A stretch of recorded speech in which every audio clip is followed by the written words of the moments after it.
Ready? Today we're debating whether or not Islam is true, and we are starting right now with Apostate Prophet's opening statement.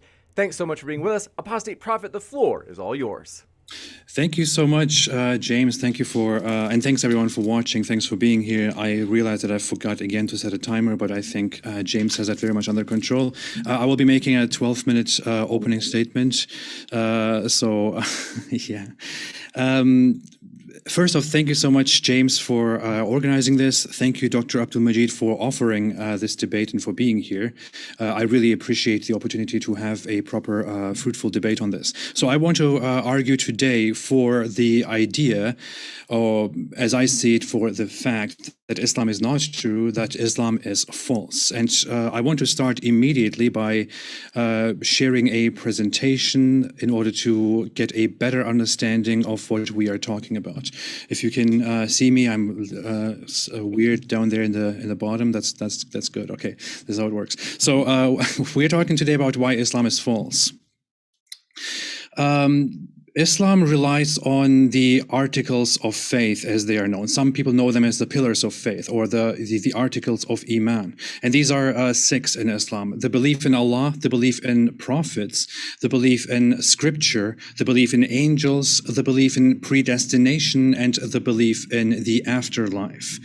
All of these are relevant to us, but one of these, which is angels, cannot really be addressed today and is not very much relevant. It is more about the foundations of Allah, prophets, and scripture. We can elaborate on this whole issue more if we look at the Islamic Creed. If you want to join Islam and you want to become a Muslim, then it is important not only to believe in Allah, but also to believe in Muhammad. The Islamic Creed, the Shahada, goes, I testify that there is no God but Allah, and I testify that Muhammad is the messenger of Allah. So it is not only sufficient to believe in Allah, but also to believe in Muhammad and to follow him fully. And in order to believe in Allah and Muhammad, you have to also believe in the Quran and follow that to the fullest, because the Quran is taught to be the perfect word of Allah revealed through the mouth, the lips of Muhammad. So what I want to do today is to cross out angels entirely. It's not very much relevant. I want to focus on Allah together with predestination and afterlife, because these are part of the entire doctrine of Allah. And I also want to focus on the matter of prophets and on scripture. To be precise, when I say prophets, I want to precisely focus on Muhammad, and when I say scripture, I want to focus on the Quran. Now, when we come to the first topic, which is Allah, the major foundation of Islam, we have several thoughts here, several teachings, doctrines that come together with the belief in Allah. Those are that Allah created humans just so they worship Him. This is mentioned in Quran chapter 51, verse 56. Allah created life and death to test humans. This is in Quran chapter 67, verse 2. I will not further mention the chapter and verses. They are all attached to right at the end to make it easier. Allah predetermined everything before it happens in a register known as the book before He created it. The teaching is that Allah creates everything, decrees what will happen, and then He brings it forth, and then it happens only by His will. It says further in the Quran that Allah guides and misguides whom He wills, and that nobody can guide someone whom Allah has not guided. It says in chapter 10, verse 99 and 100, I want to emphasize this because this is very important to me. It says that no one can believe unless Allah wants them to believe. It says, if Allah wanted everyone on the earth to believe, they would all believe. And it says, no soul can believe except by the permission of Allah, very explicitly. Further, it says in the first full chapter, which is Quran chapter 2, that Allah has set upon a seal upon the hearts of the disbelievers. And finally, one more example, Allah created many humans for hell in chapter 7. But I want to go fully into this verse briefly, because I think this is very significant. The verse clearly says, and we have certainly created for hell many of the jinn and mankind. Jinn are not important to us. They are believed to be mythical parallel beings in the world. They have hearts with which they do not understand. They have eyes with which they do not see, and they have ears with which they do not hear. Those are like livestock. Rather, they are more astray. It is they who are the heedless. I don't want to focus very much on the whole, moral discussion of what it implies that the disbelievers are like livestock. I want to focus more on the fact that the Quran clearly says that Allah created humans for hell, and they cannot understand, they cannot see, they cannot comprehend. Now, based on this, apparently I need to skip you on the screen. Based on this, we have the following thoughts. Number one, Allah creates humans just so they worship him, as the Quran says. But we also see that Allah creates many humans for hell. So he creates people just so they worship him, but he creates many humans for hell. Allah chooses what people will believe in. He decrees everything before it happens. That means Allah also chooses disbelief for humans. He decrees it. Allah guides and misguides whom he wills. By this we understand that Allah does not guide the disbelievers. On the contrary, Allah misguides the disbelievers. In the explicit words of the Quran, Allah leads them astray. Allah punishes the disbelievers for what he decreed upon them for disbelief. And finally, the final thought is Allah punishes his own perfect design. The thought here is that Allah, before creating humans just so they worship him, he creates them in a very precise, very strictly designed way. He designs them exactly as they are. And then, with the capabilities, with the functions of their brain, with their environment and everything that they have, which he perfectly designed by his will, he eventually punishes them for disbelieving, and he rewards others for believing, although it is all his design, his creation, all his decree. Does that make sense? To me, it doesn't. I think I see here many major contradictions. By this standard, by this approach, I would come to the conclusion that the belief in Allah is a little bit nonsensical. It's not very coherent. It's quite illogical. Further, when we come to Muhammad, which is the second topic, we have certain thoughts about Muhammad, which is that Islam relies on Muhammad's prophethood. Islam reveals the Quran, which Allah reveals to him through his mouth to the audiences. According to the Quran and according to the Islamic narrative, Muhammad always speaks the truth. Muslims have the obligation to obey Muhammad fully and to believe him. That's what the Islamic religion depends on. The Quran says that Muhammad does not speak of his own desire. He is guided and inspired by Allah. He is always guided and inspired by Allah. If Muhammad makes false prophecies or spreads falsehood, he cannot be trusted, and Islam crumbles. I want to come to one specific hadith, one specific narration about Muhammad that I find extremely crucial, which tells us a lot about who Muhammad was and what he said.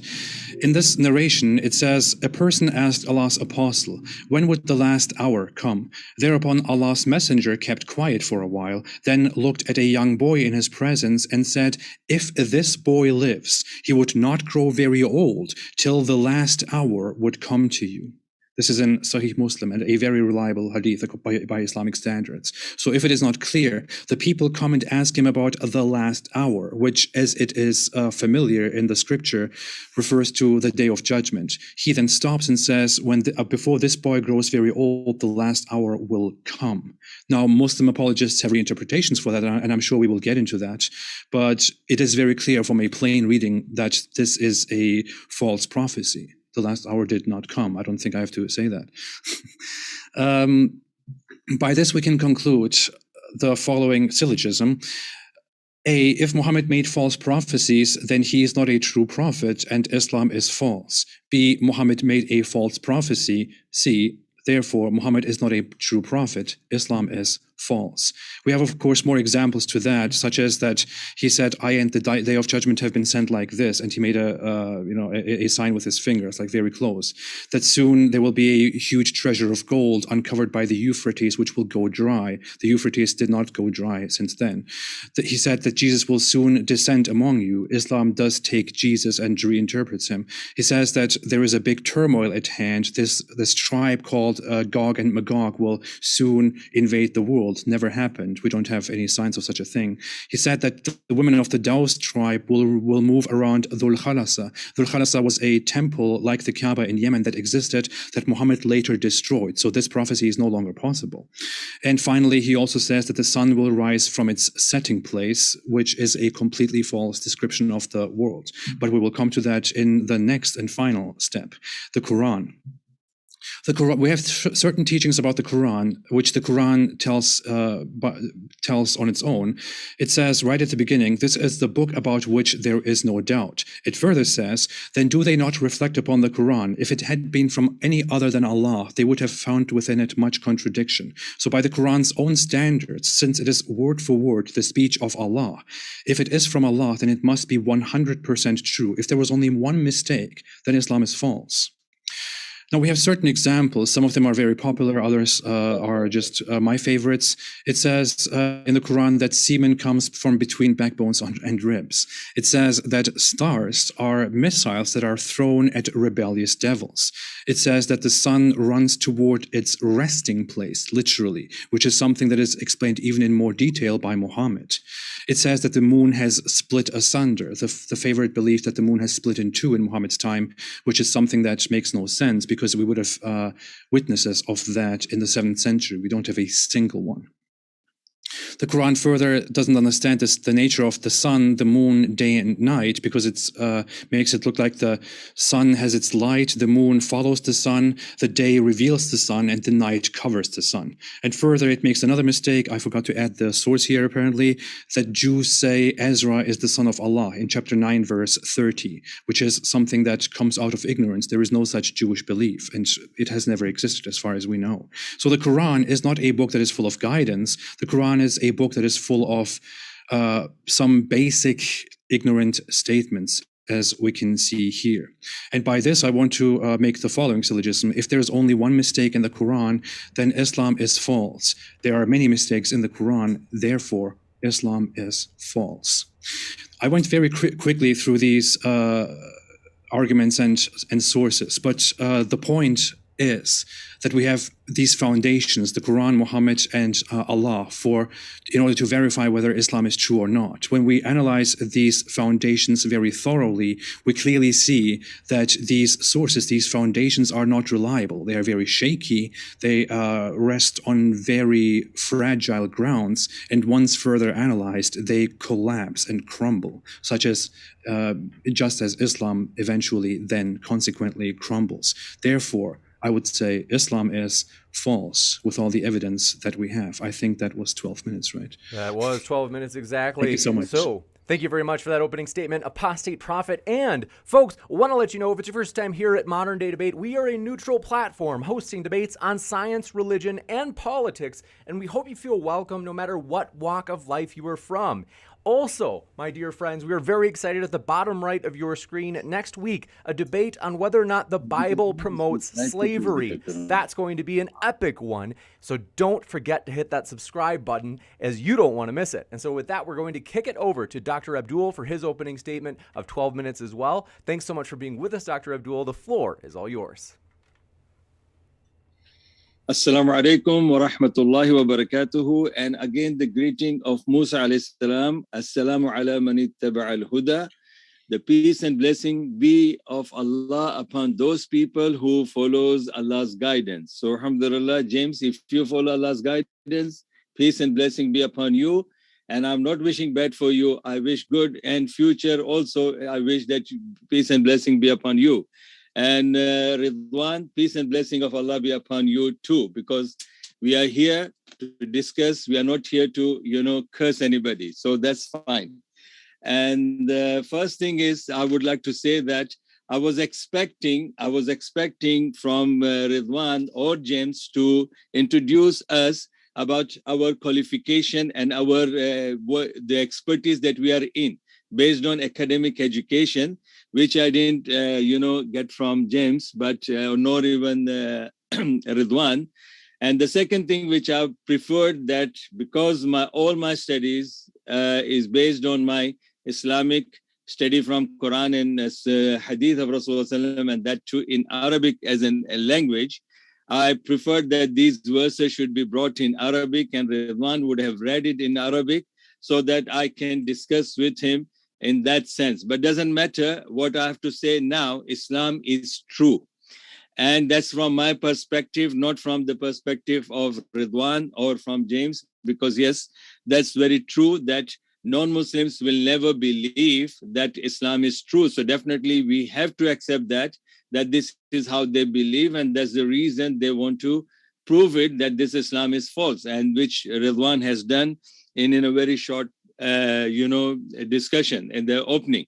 So let me tell you first, alhamdulillah, I will answer all his questions, and I will reuse all his evidences from Arabic, but maybe I'll not be able to finish all his arguments here. But let's see now the understanding of Allah. The argument that Ridwan has brought is on the other side, but let me tell you, Islam is true, based on Allah is true, Quran is true, and Muhammad Sallam is true. And that too is all based from the Quran and Hadith, because that is the only source we Muslims believe in. So when we talk about Islam, Islam starts with La ilaha illallah Muhammadur Rasulullah, which means it speaks about Allah and also it speaks about Muhammad Sallam. And truly, Ridwan said that when a person wants to become Muslim, he will say La ilaha illallah and Muhammadur Rasulullah, that there is no God to be worshipped except Allah, and Muhammad is the messenger of Allah. That's perfectly correct. A person cannot be a Muslim unless he believes in that. So let's see, when we say La ilaha illallah, that means there is no God to be worshipped except Allah subhanahu wa ta'ala. And we know that Allah subhanahu wa ta'ala is the only personality that to be worshipped, and that is based on chapter Surah At-Tur, which is verses 35 and 36, where Allah subhanahu wa ta'ala has made it very clear that Allah is existing, and Allah is the only deity that to be worshipped. And the reason is Allah has put this question, Allah has put this argument to the people who do not deny the existence of Allah.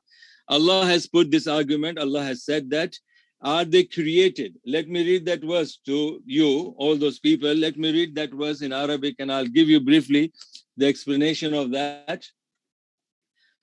It is in Surah At-Tur, as you know, and this is the chapter 52. I want all my audience, especially non-Muslims, I'm not worried about the Muslims, they have already said something they want to say. So now non-Muslims, please, if you have the Quran in front of you, please read this. This ayah says 52, chapter 52, verse 35. Am khuliqu min ghayri shay'in am humul khaliqun. Or were they created by nothing, or were they creators themselves? So this is the first question, that are they these people who deny, the existence of Allah? So how did they come into existence? Did they create themselves? And from what? Go back to the ayah. Am khuliqu min ghayri shay'in.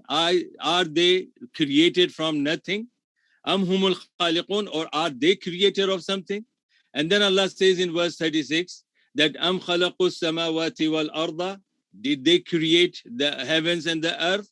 Bal la yuqinun, but they are not, certainly they don't believe in that. So this is from the Muslim perspective and from the person who has got intellectual power to understand, because there are so many existence in this universe that we see. So the first question is that if you don't believe in Allah as the creator, then how did you create? How did you create the things? And how did you create yourself? Did you create yourself? That is certainly, can somebody, like an example of a mother, can mother create herself? Can mother create mother? This is very clear, that created from nothing, self-created, created by something created, or created by something uncreated. So therefore, there has to be someone, and that is a part of darura, which Ridwan will understand from Turkish language. We call it in Urdu as well, zaruri. And in Turkish also we say darura, and that's a concept which is in English we call necessity. So by necessity, there has to be one creator, then there comes the creations. So all that is answered there. So why only one Allah subhanahu wa ta'ala? Then we can say that the people may say, why only one Allah? Yes, of course it is only one Allah. Because even when we see, I came from the, martial art field. When you go into the ring, you cannot have, two winners. They may draw, but still one will be still heavier than the other one, or overpowering one over the another. And there will be a chaos, like you can see now, Tyson Fury and Wilder. They're all now going for the third fight because they don't want to accept, one king in the boxing ring. So this is how. So this is the answer, that it is only one God. And Allah subhanahu wa ta'ala has said in Surah Al-Isra, Allah has said, قُلْ لَوْ كَانَ مَعَهُ آلِهَةٌ كَمَا يَقُولُونَ إِذَا لَابْتَغَوْا إِلَى ذِي الْعَرْشِ سَبِيلًا. That if there would have been another, these people used to say that why only one Allah? Why we can't worship Lat, Manat and Uzza? Why we have to only worship one God? Then Allah subhanahu wa ta'ala has said, if there were other gods along with Allah, as they say, then they had sought a way against the Lord of the throne. Means they would fight with each other and become a chaos. And that has to be very, very clear, that they would ultimately overpower one another and consequently destroying each other, causing chaos, destruction, and complete non-existence. Or one will be overpowered ultimately, but any who is overpowered being cannot be all-powerful. Definitely one has to be the powerful one. And no matter how many gods you bring, 10, 20,000, the same principle will be applied. So by necessity, it has to be only one and only who is independent and all-powerful. Yes. Now, when we go back to the Quran, no other book on the face of the earth can, define God like this. The rest of the things I can discuss with Ridwan, and I can speak from Arabic perspective, how the verses go and how he has understood, because he can't just bring the translation and say that. We have to go back to our own sources to understand Arabic, Quranic Arabic, the verses from Arabic language and Arabic understanding, and from the hadith too. So this is very clear. No other on the book on the face of the earth has this definition what Allah, the Quran gives about Allah subhanahu wa ta'ala. So that's gives the priority of Quran to over other. That's the only word of God can be like that.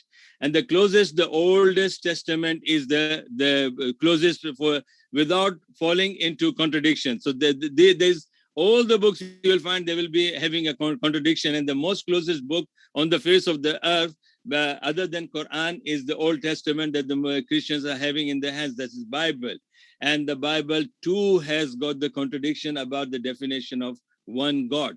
And the New Testament is talking about the Trinity. So alhamdulillah, only Quran is free from all these contradictions when it comes to the clear definition of Allah subhanahu wa ta'ala. And all the miracles of the Quran are also just bonus evidence. So we'll talk about the rest of the thing. Let's go to Prophet Muhammad sallallahu alaihi wasallam. According to Ridwan, whatever he has said, we will discuss that by points, inshallah.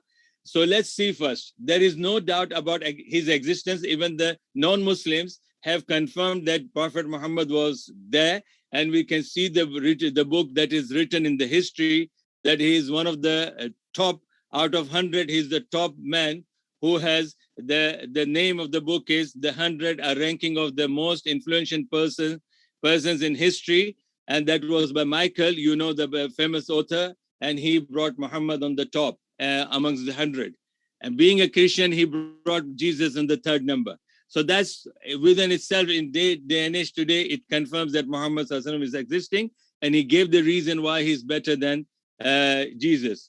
And as far as Jesus is concerned, only Quran speaks about his existence beside the Bible. Otherwise, no other religion has spoken any existence of. So Jesus' existence is doubtful. Moses' existence is doubtful, but we also believe in that. And same thing, if he was a liar, like seeking fame and fortune, then he could have become womanizer or world lord, etc., etc. Then all opportunities that he had, even before becoming the prophet, he could have taken one of them, like he was offered a beautiful girl. He didn't take that. He was preferring to stay with the widows and divorcees, and where women were much older than him in age. So this is one thing. He was offered the wealth. He didn't accept it. He was given the position to become a leader, and he didn't say that. He didn't accept that. And he was also given, so many opportunities and then finally they decided that he might be in delusions and he might be, a possessed person. So they tried to get him his spiritual treatment. All these things have been proven wrong because he was someone who has brought the new civilization. He has changed the Arab world in 23 years, and he has brought all this. His Quran was a debate for the people who were known as the best poets of his time. And he was the best amongst them. He could have become a poet and could have got the fame and name. But all these things, and this was the problem today, that the people, they don't understand Arabic, but those people, they understood Arabic. That's why whatever said by Muhammad, they did not accept it, that it cannot be from a person like him. He could be a magician, or he could be a soothsayer, or he could be a mad person, because it's something is coming out of him, which is not from a human being. So I rest my case with this. Thank you. Thank you very much for that opening statement, Dr. Abdul. And want to let you know, folks, regarding the format, we have these 12-minute openings followed by 6-minute rebuttals, which we're about to jump into. And so I want to remind you, our guests are linked in the description. We really do appreciate our guests. And our guests are also linked in the description box for the podcast of this episode or debate, as we do have a podcast which is linked in the description. And with that, we're going to kick it over to Apostate Prophet for his 6-minute rebuttal. Thanks for being with us, and the floor is all yours.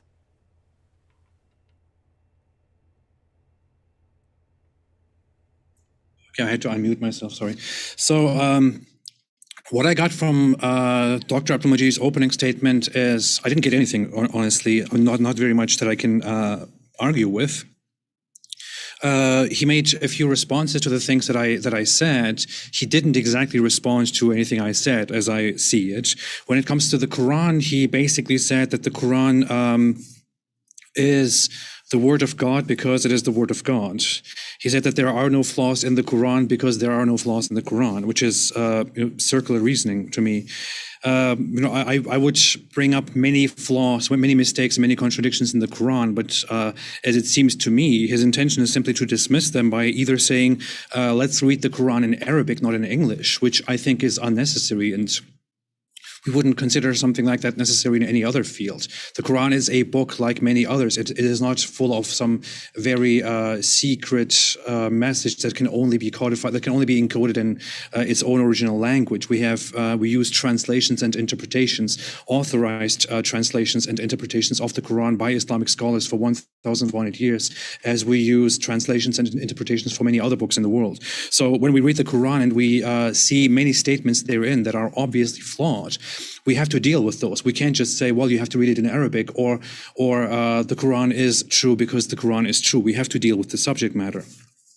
When it comes to Allah, he basically said, I'm sorry, I don't want to misrepresent you, but Dr. Abdul Majid basically said, Allah does exist because if Allah doesn't exist, then how do you exist? Or I think he said it in a much less in a worse way, to be very honest. He said, if Allah did not create you, then who created you? That is, I think that question doesn't entirely make sense. It's like saying, if you don't believe in a creator, then who created you? Or to be more precise, if you don't believe in creation, then who created you?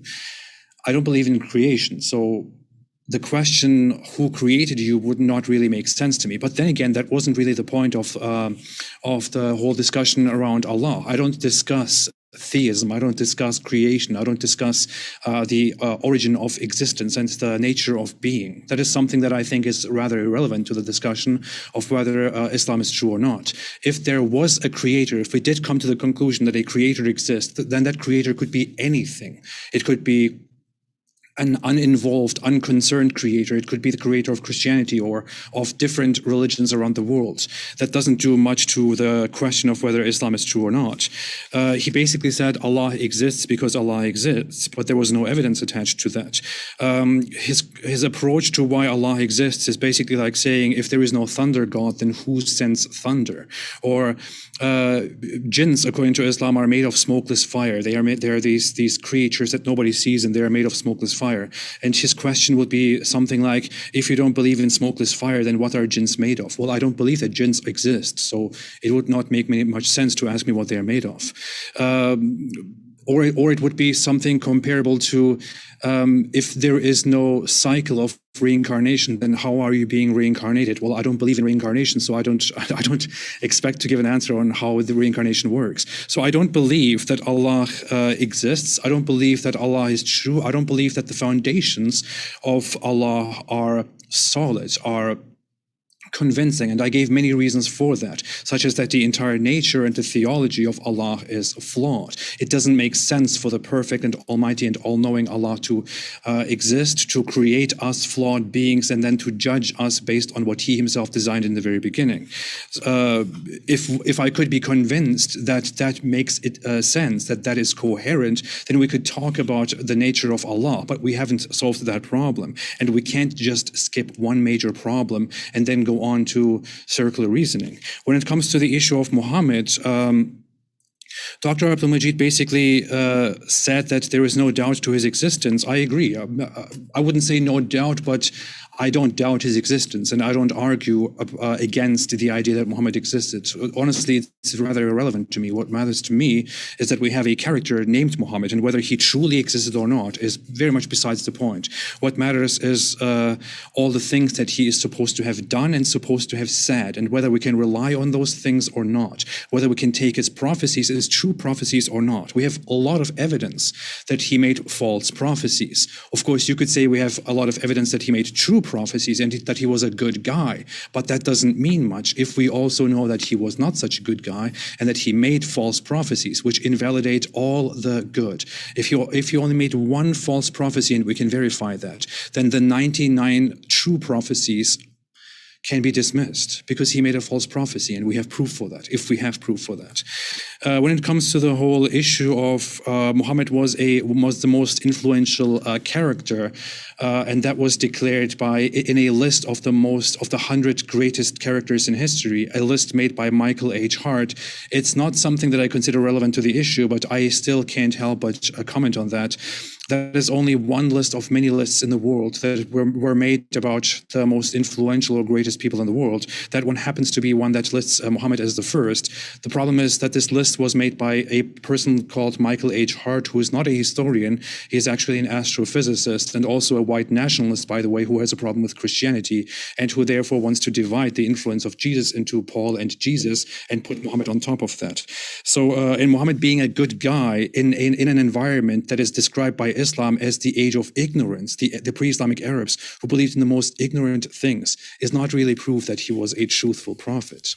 Thank you so much. Thank you very much. Apostate Prophet, we will kick it over to Dr. Abdul for his 6-minute rebuttal as well. The floor is all yours. Thank you very much, James. James, my humble request to you is that please, if he needs 1 or 2 minutes extra to say, then that's very fine. Now I can only, put down all his arguments with due respect to him. I have a very high respect for every human being, regardless of what he says, what he does, and what he understands. Now, let me tell you one thing. He brought the final thing about very academic point, which he has referred to Michael H. Hart. Okay, that's fair enough. And he brought his qualification. He's saying he's not an historian. So my question to you, are you a clergy Muslim, ex-clergy Muslim?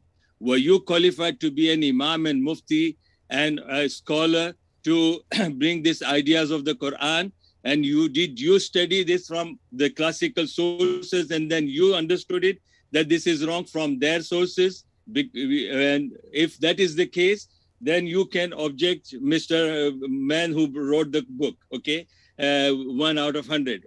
So that is your relevant point. But since you yourself has said in one of your recent videos, when somebody asked you, if not Islam, then what is the other alternative? There you have admitted yourself. You said that you are dumb like you. Miss your audience and views. I don't accept that. You're not dumb. You're very clever. And maybe your people, the people who are following you, maybe they are dumb, but I don't look at you as a dumb.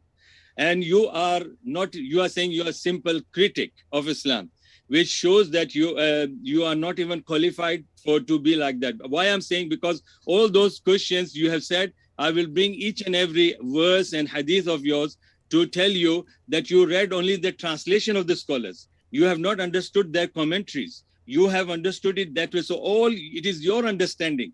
And the same verses I will read it from our sources. And as an authority in my religion, I have access to all the classical books where it explains these verses. And most of these scientific things that you have brought about sun, moon, this and that, I can just tell you, Allah is not telling any Muslim scholar or any lay Muslim to go and do the research, scientific research on that. We are not concerned about that. We are just known that Allah is the creator. And if not, then first question again comes back to you. If Allah is not the creator, then who has created the one who is saying I'm existing? So that's very clear. I can say that who created you people? How did you come into existence? Created, you have to tell me if something is existing on the face of the earth, how did that come into existence? That's my question. And if these things are not clearly understood, then how can we say that, you can deny the existence of Allah? And plus, are you a historian? Are you a scholar of Quran? Are you a scholar of Hadith?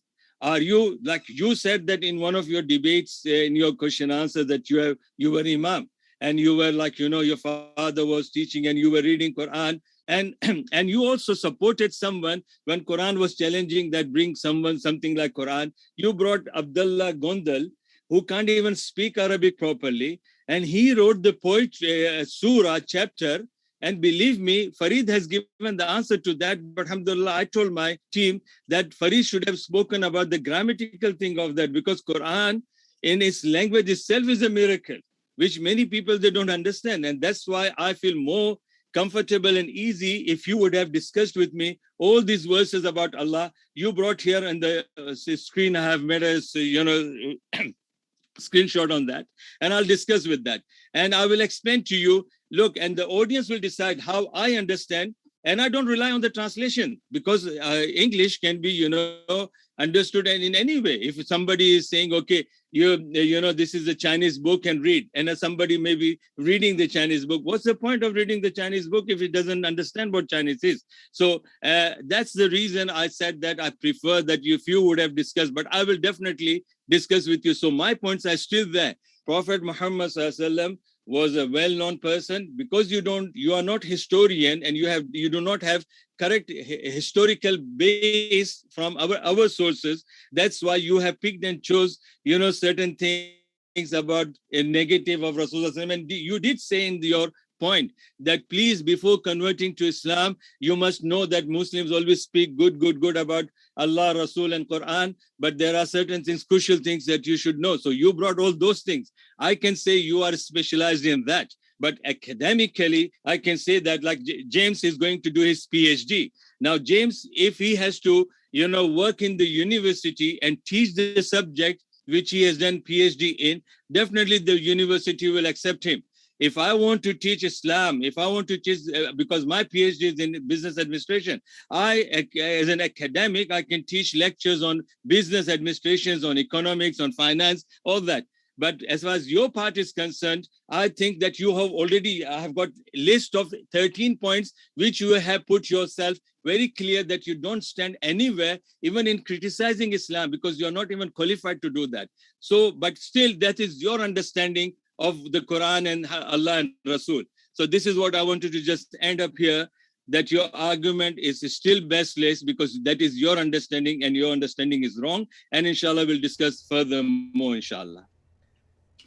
You got it. Thank you very much for that rebuttal. We're going to move into open discussion, folks. So with that, gentlemen, I hand it over to you for the next 45 minutes in free and open dialogue. What I find a bit disappointing, I'm very disappointed, honestly. No, I am very disappointed. I have to say that. I have to be very honest. I think it's not very useful to appeal to authority and appeal to education and try to target me personally. I don't do that. I talk to everybody regardless of their degrees. When I brought up Michael H. Hart, I brought him up because it was your appeal to authority, which I then responded to. I don't really care who writes what.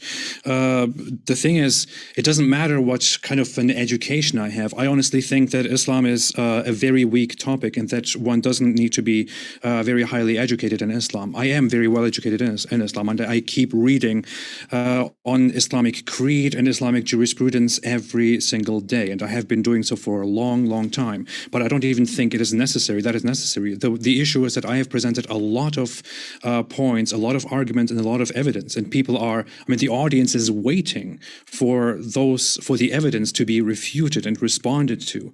If we spend time just targeting each other and making accusations instead of or dismissing those arguments, then the issue will not be resolved, and people will just go away from this by concluding that the evidence has not been refuted, and the case against Islam is therefore stronger. Dr. Abdul Majid, that's just my observation.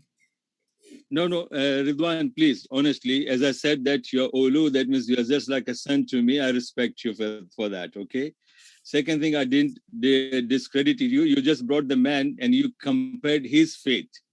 You said that he is not historian and he has problem with the Christianity. So I brought that thing, that if I compare him, still he is an authority because he is a learned man and he's an author of great book. And like James, when are you going to start the lectures in the uni, James? Oh, I already teach classes as an instructor, but as I mentioned. And don't you know that academically, when you want to teach a subject, James, won't they ask you about your qualification, your experience, your DBS, and etc., etc.? I don't want to get too involved in the debate. So just to be sure, no, a conversation between you guys. James, I don't consider this as debate. I consider you people as my brothers in humanity. That's why I'm openly, because I want the environment should be not debate as a fighting and refuting and no. Just a natural understanding. Then. Yes, this is the discussion. And I'm just, because I'm a teacher myself, I have been teaching here in the universities and primary schools, high schools. So I know, being an Indian and having this qualification, I had to go through so many other, questions and prove myself that I'm qualified to teach. That's what I'm for that point. But as far as Ridwan is concerned, so if with your permission, Ridwan, we'll take Allah's topic first, and we'll talk about the 6 verses. If you give me enough time, then can I speak that from Arabic perspective? Well, we would have to go back and forth. You can talk about them. It's just we can't turn it into a lecture on one part. You said we're not expected to review the Quran scientifically. I completely disagree. I think we are supposed to review the Quran entirely, and we need to know everything. So can we discuss the points that I brought up, or can you bring evidence to tell us why Islam is true? Can you refute my evidence as to why Islam is false? Okay, I'll take your slide. Number 1, you said that it is, let me go to this verse first. Okay, we'll take about it, and then I'll give you time. And you didn't tell me what is your main source of learning this Quran. What is your main source? I read the Quran through myself with transliteration, Arabic and Turkish side by side, twice when I was a Muslim. I read it again in Turkish when I left Islam, or when I was leaving Islam. And after that, over the years, I have read the Quran in many different translations and interpretations in Arabic. With the Arabic transliteration, I don't speak Arabic. I only analyze Arabic and know very much about the structure of the language. But yeah, I've read it in many different authorized translations. Our classical book of commentary, did you read any specific? So I read big chunks of Tafsir Ibn Kathir. I read big chunks of Tabari, as much as it is available to me. It's not available fully in English, so it's a bit problematic. And some other tafsirs I did. Is this the Tabari that you read? What Abdullah Gundal was saying, Tafsir Jalalain? No. That's different. But I want to go into the translations. I don't think it is relevant to me to rely on what Muslim scholars and exegetes say about certain texts in the Quran. The issue is the average layman, the average Muslim or non-Muslim, will not rely on or even end up looking at the scholars. They will look at what the text says and judge it based on that, and then decide not to believe in this religion. So we have to talk about it. No, okay. Ridwan, if you write a book, on any subject, and if I'm as a layman, if I have a question which I don't understand or don't agree with you, shouldn't I have the right to ask you the question? Explain me this. Sure, but the thing is, if I read somewhere, people asked Muhammad, when is the last hour? And Muhammad said, before this boy gets old, the last hour will come. Then I will say, he made a false statement. Look at this. I will not go to a scholar and say, can you please explain, can anybody please explain this to me? Please explain why this is actually not false, why this is actually true. I will have to look at the text and conclude what it says. Okay. ये किताब सुन्ना में जाओ, sunnah.com में ये hadith लेके जाओ. Okay, I'll come back to that, but I'll tell you, when you are saying about that particular hadith, I'm not going into that because I want to deal with every evidence of yours step by step. So that's what I'm saying. You cannot say that the Quran, can be understood or can be accepted or can be rejected just merely reading the translation. There are thousands of translations are there, and the one translation can be, have you studied the 8 parts of a speech of English grammar? Sorry, this is not test. I'm saying just generally, because see, when you read the English translation of the Quran, there are pronouns which are singular pronouns, and there are role pronouns, and the role pronouns can be plural form, like we, nahnu, like that. So I'm saying that based on that, the translation could be different.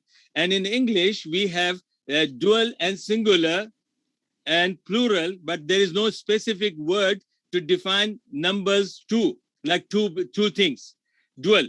But in maybe please excuse me, my accent could be different because English is not my first language. So don't make a joke of my English language, okay?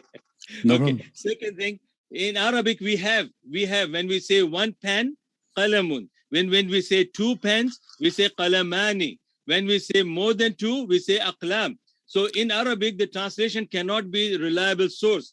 And if somebody brings the Quranic verse and speaks about the science which was something that was revealed into 1400 years ago, and the science is saying something today, maybe after 10 years, the science would change its mind and come up with another theory. So you are basing your, argument based on the science, or you are not putting your argument based on the Arab English translation. That's unfair, Ridwan. You have to reflect back. If you really, I can say that, look, if you would have been Hafiz of Quran, yes. And if you would have been scholar in Arabic literature, which I am, I've done my master's in Arabic literature. I'm not showing off, but I'm telling you that if you have got that, education to understand the Arabic of the Quran, and you have referred to the Tafsir ibn Kathir, Tafsir Tabri, not the Jalalain of Abdullah Gundal. He can't even know who is the author of the Jalalain, and he's bringing Imam Tabri. And you brought let's not attack uninvolved people here. That's not the point. No. You brought his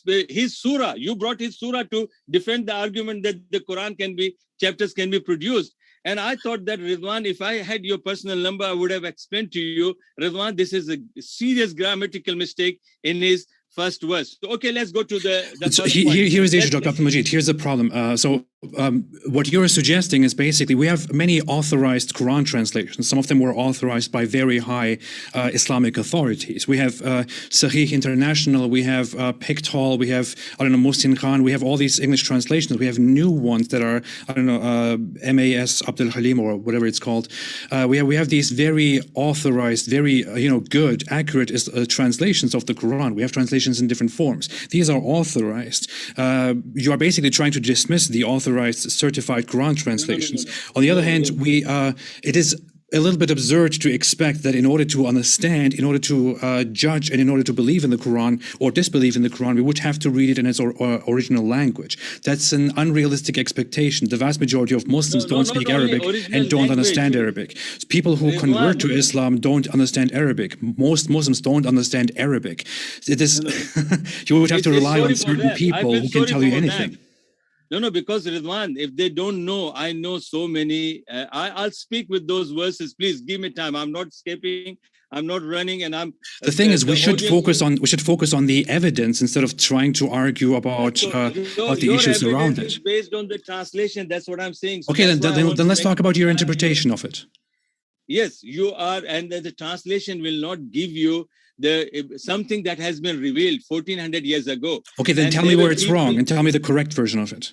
Okay, I'm telling you, I'm coming to you. Something has happened 14 years ago, and now you are just bringing one sentence of that, and you're bringing the whole, making a whole story about it. That does not make any sense. You have to have a historical background. Okay, I'm sorry, but you have to point out where exactly I am wrong instead of trying to, talk about what I'm supposedly doing. That you are not referring.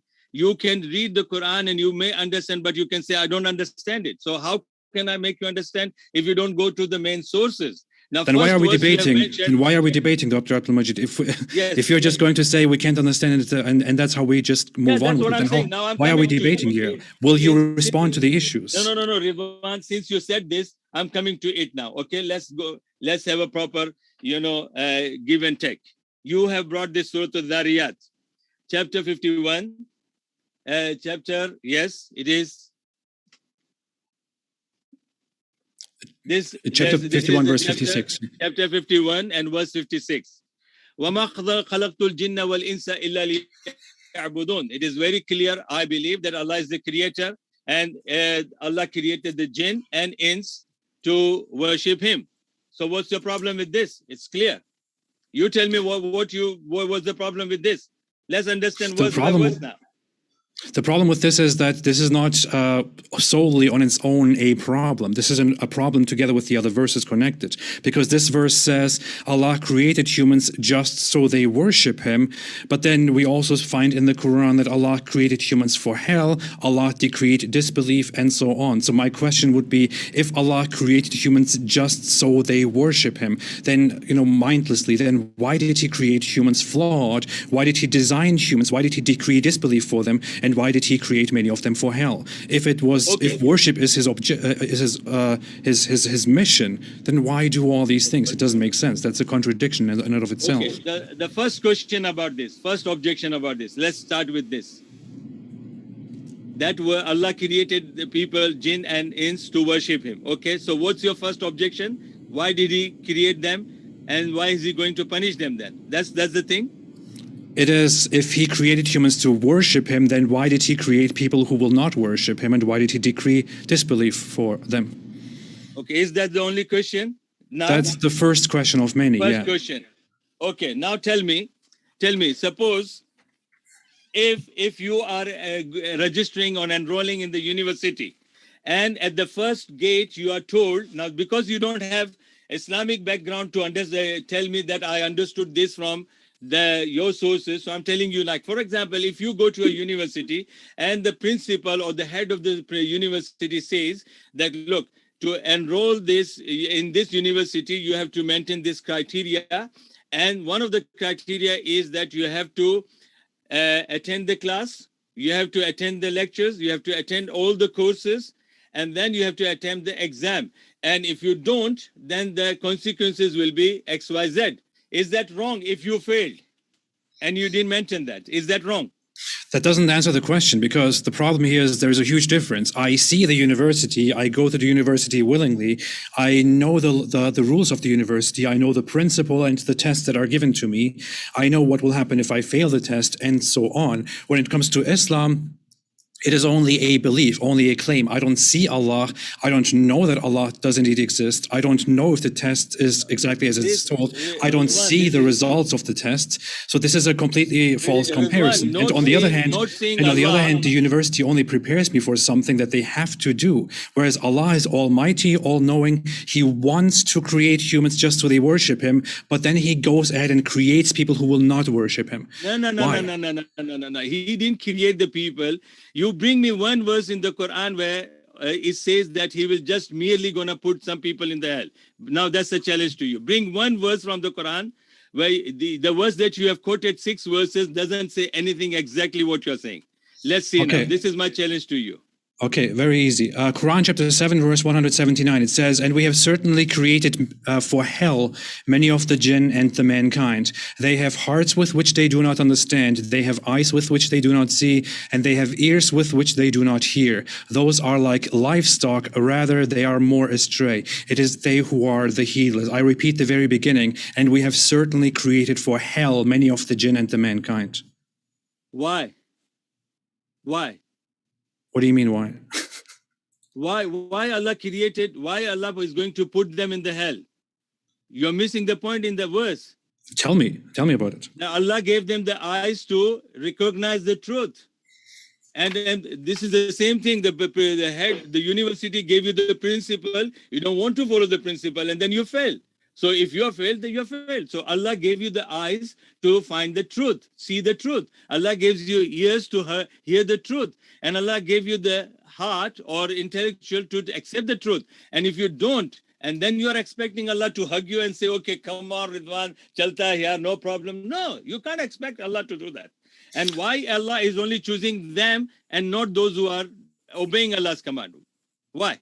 So Allah, wherever any verse that you are quoting, people may be not listening to you or maybe not going back to your references when properly studying that. But everywhere, even the verse you quoted from Surah Al-Baqarah, chapter 2, 6, 7, even that in Arabic it says, Inna alladhina kafaru. Inna alladhina kafaru, this is a past tense, and people who disbelieved in Allah, so there's the consequences, the result will come. So Allah is nowhere saying, I merely chose X for the Jannah, whatever they do, I don't care. I chose, these people be for Jahannam, and I don't care, but this is my choice. I created them, and I'm choosing them to go to Jannah, Jahannam. No, the going to Jannah and Jahannam is our choice. And that is what I'm saying.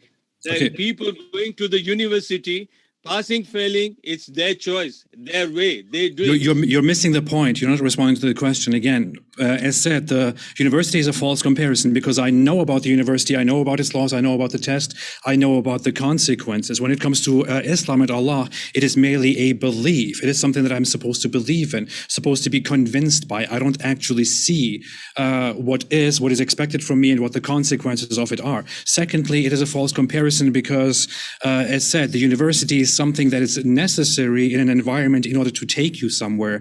It is not an almighty facility, an almighty faculty that could just make you perfect and then present you to society. On the other hand, Allah is the one who originally creates you. He is almighty, all-knowing, and he creates people so they worship him. But then he goes ahead and he designs me, for example.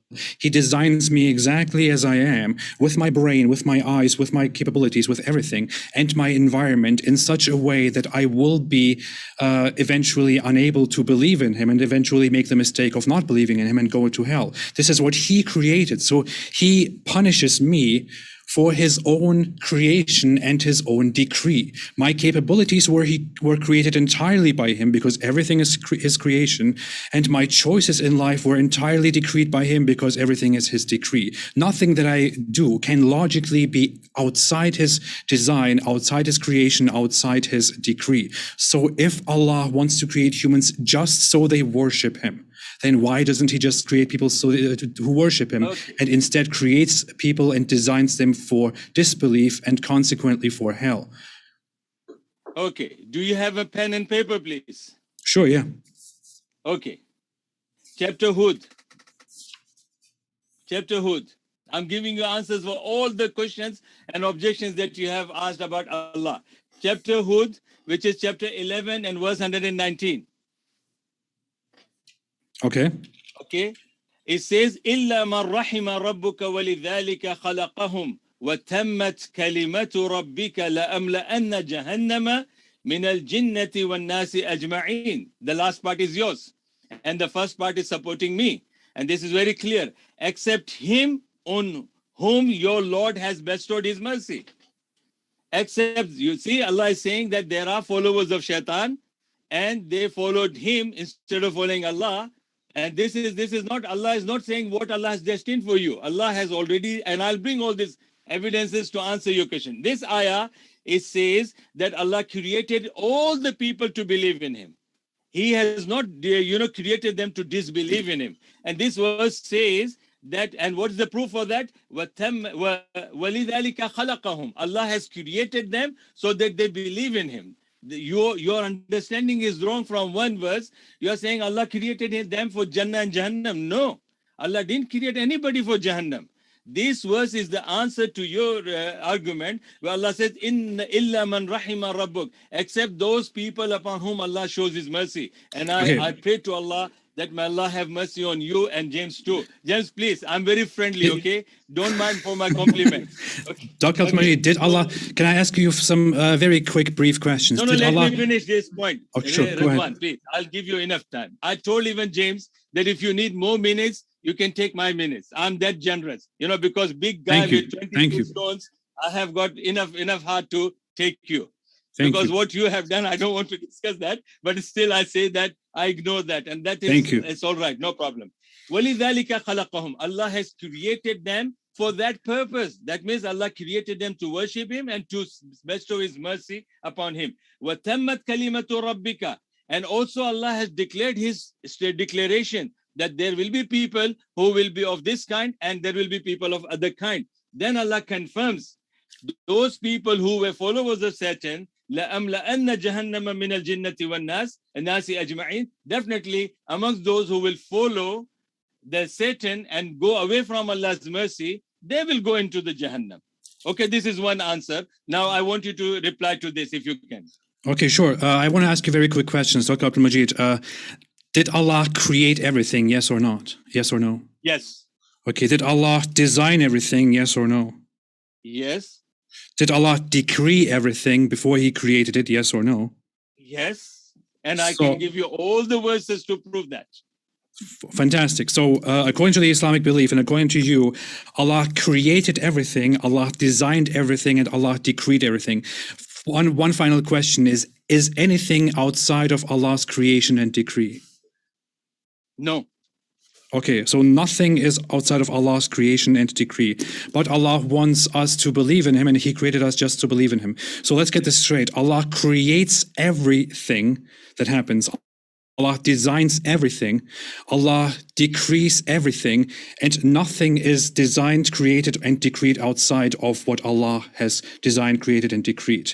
And yet, Allah creates humans like me with capabilities supposedly and the responsibility to believe, but he creates my mind, my environment, my personality, and everything in such a way that I will eventually not be convinced by Islam, that I will disbelieve, and that I will therefore make the wrong choice of disbelief and go to hell. Now, the choice of disbelieving and going to hell, who decreed that? Was it my decree or was it Allah's decree? Okay, I'm coming. Do you understand the difference between script and transcript? Yes, but we already established creation, design, and decree, and nothing is outside of that. So, but what is it? Is it transcript or a script? That Allah has decreed? Both actually, yeah. How come? Hey, can you answer my question? When I choose disbelief, is that my decree or is it Allah's decree? Is that my creation or Allah's creation? Okay. Do you have the same knowledge of Allah? Go ahead and explain it to me. I don't know. So tell me. You read you know what Allah has described for you or decreed for you? I mean, I know that it is. I know. I don't know what Allah has decreed for me. I know that according to Islam, Allah designs and creates and decrees everything that will happen before it happens. Okay, so Allah guides and misguides whom He wills, and no one can believe unless by His decree. Let's agree to certain points. Now you said that Allah has decreed everything. Allah has created everything. Allah has designed everything. And okay, and you going to the Jahannam. Now you're blaming that to Allah. Do you know that Allah has also told you? Allah has also told you that if you do this, then this is your end, and if you don't do this, then this is your end. Do you know I never said the Quran is consistent. I'm asking. I'm asking you. I'm not saying about Quran. No, come on, stick to the point. We are talking about the decree of Allah. Yeah. Okay. Allah has decreed everything. Do you know what Allah has decreed for you? I can't know what Allah has decreed for me because I don't believe Allah is real. So.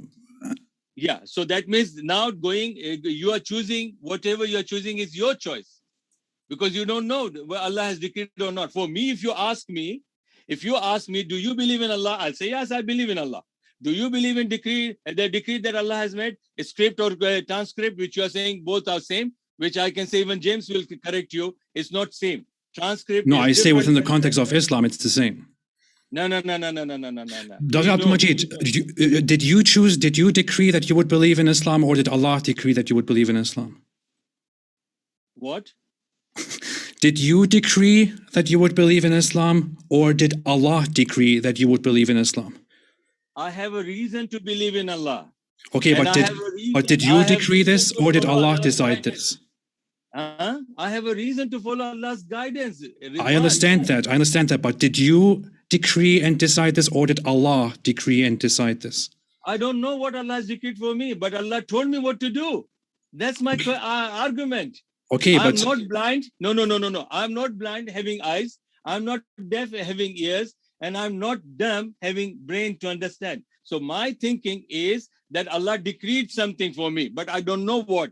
But okay, Allah, but eventually Allah decreed it, right? So the point is not what will eventually happen. The point is whatever happens, did you decree it or did Allah decree it?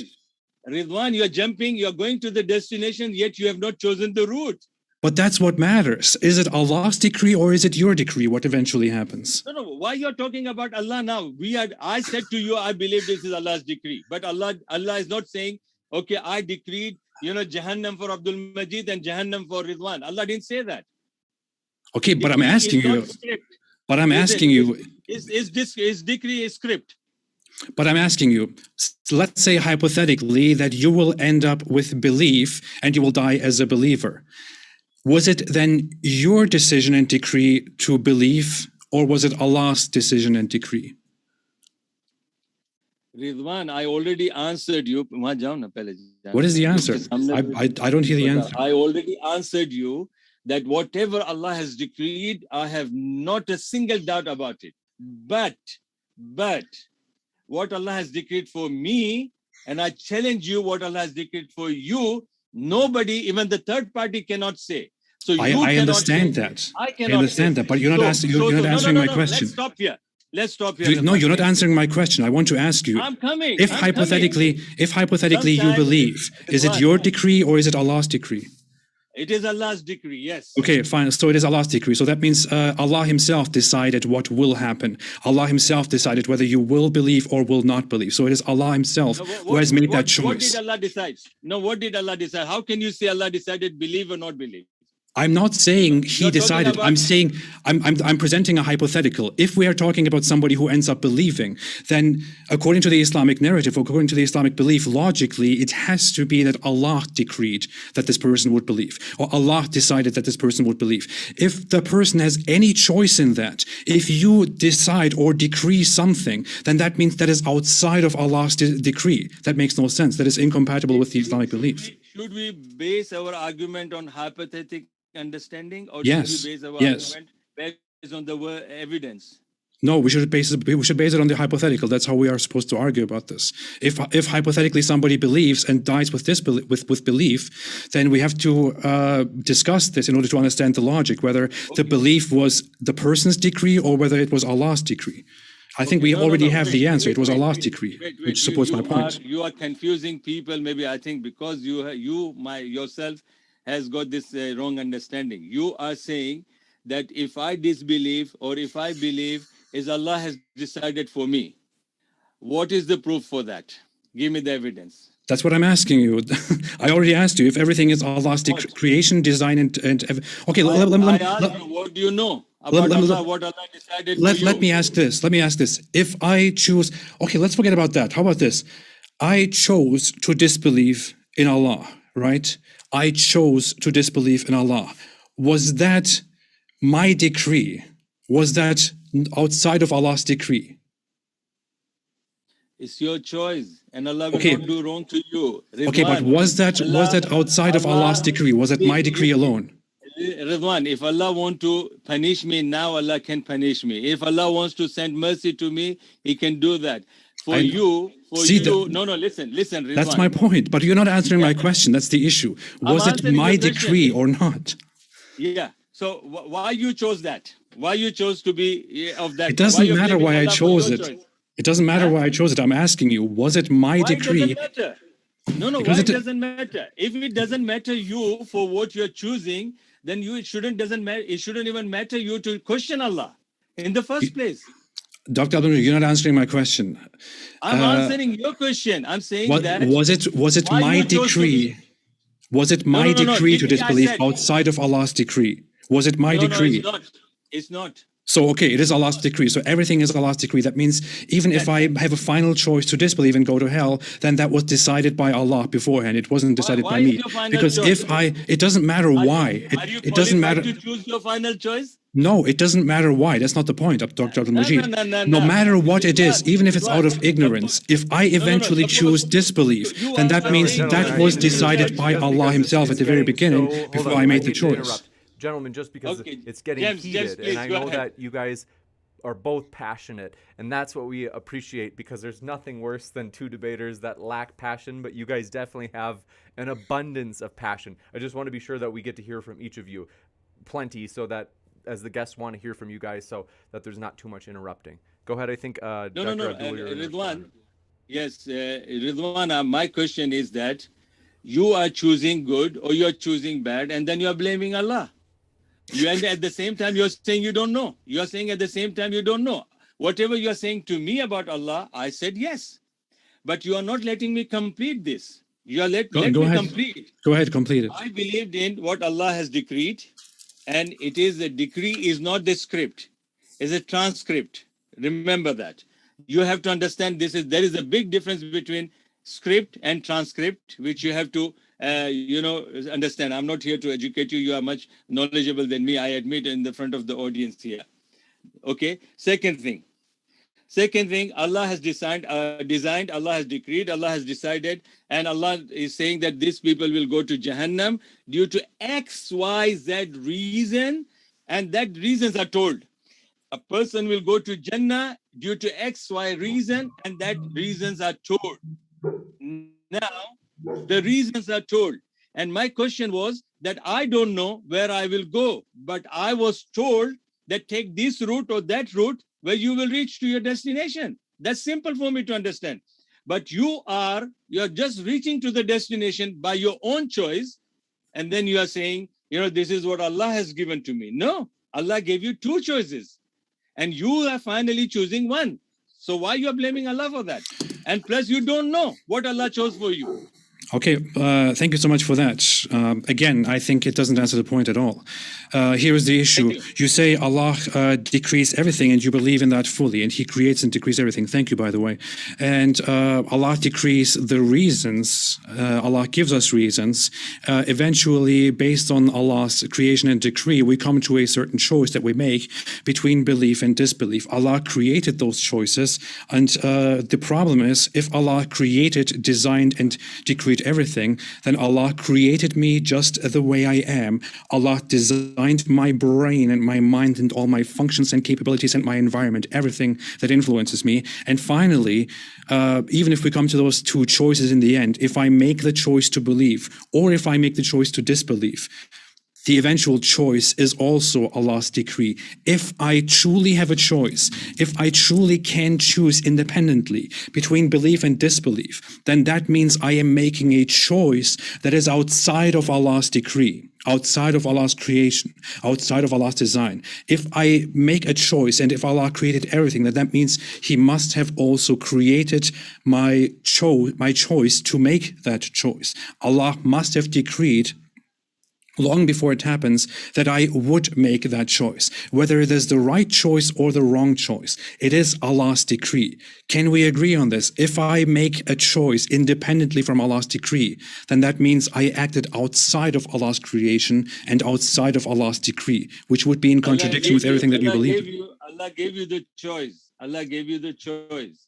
I can quote you number of verses if you want to hear that, because you can't prove me that Allah decreed Jahannam for you for no reason. I told you. Like, for example, you killed somebody and you say to the judge, I finally chose that. You can't punish me for that. That's my choice. You can't ask the judge to say, why are you punishing me? Because this was my final choice. The difference is that the judge is not almighty and He didn't create me at my choice. There you are. There you are. So that's why you are. The judge will say, no, my dear Ridwan, my Habibi Ridwan, a killing person, you know it's a crime. And killing a life, you have to spend time in the prison. That is already told by the law. So law, that's what I'm saying. Allah has sent the law. Allah has sent the law, and Allah has already told you that if you abide by that law, and then you do this, and now the same thing. If somebody is being raped, and then the person, the rapist, go to the jail, a judge, he says, oh, it's my choice. You know, something happened to me. I take something, marijuana, and I looked at this naked woman and said, it's her choice, my choice. And we did that. So please don't punish me. No, that's not, you can't say that. And then the judge will say, no, a woman can walk anywhere she likes. But you have to maintain it. So I want to conclude the topic because I don't think we will get anywhere with this, but I appreciate the discussion, but I want to conclude it. Of course, you can add to it as much as you want. We should maybe move on to the next question after that, but I want to conclude it by just saying one thing. Dr. Abdul Majid, here's what I think. If I die and I go and stand before Allah and Allah judges me and tells me and asks me why I disbelieved, or He judges me based on my disbelief, I will say to Allah, hey, don't you know, you are the Almighty, all-knowing Creator. Are you not aware that you created me in the very beginning and designed me exactly as I am, as the stupid, flawed, or smart, great being that I am, and that you decreed long before me what exactly I would do, and you even made my final choice for me. It was your decision. If I had a final choice, and that would be outside of your decree, which would be in contradiction with the fundamentals of your whole religion. So therefore, it is your fault. But go ahead and punish me if that's how you function. Obviously, you are not very logical. That's what I will say to Allah when I die, and if Allah exists. That is how I want to rest my case. If you want to add anything to it, please do. Let's move on to the next issue then. No. Let me conclude myself. Come on, give me. No. I'm saying do it. I'm saying do it. Go ahead. Okay. No. So, people of your kind, I'm saying I never wish bad for you, and I always even taken the critics of my own people to talk about you.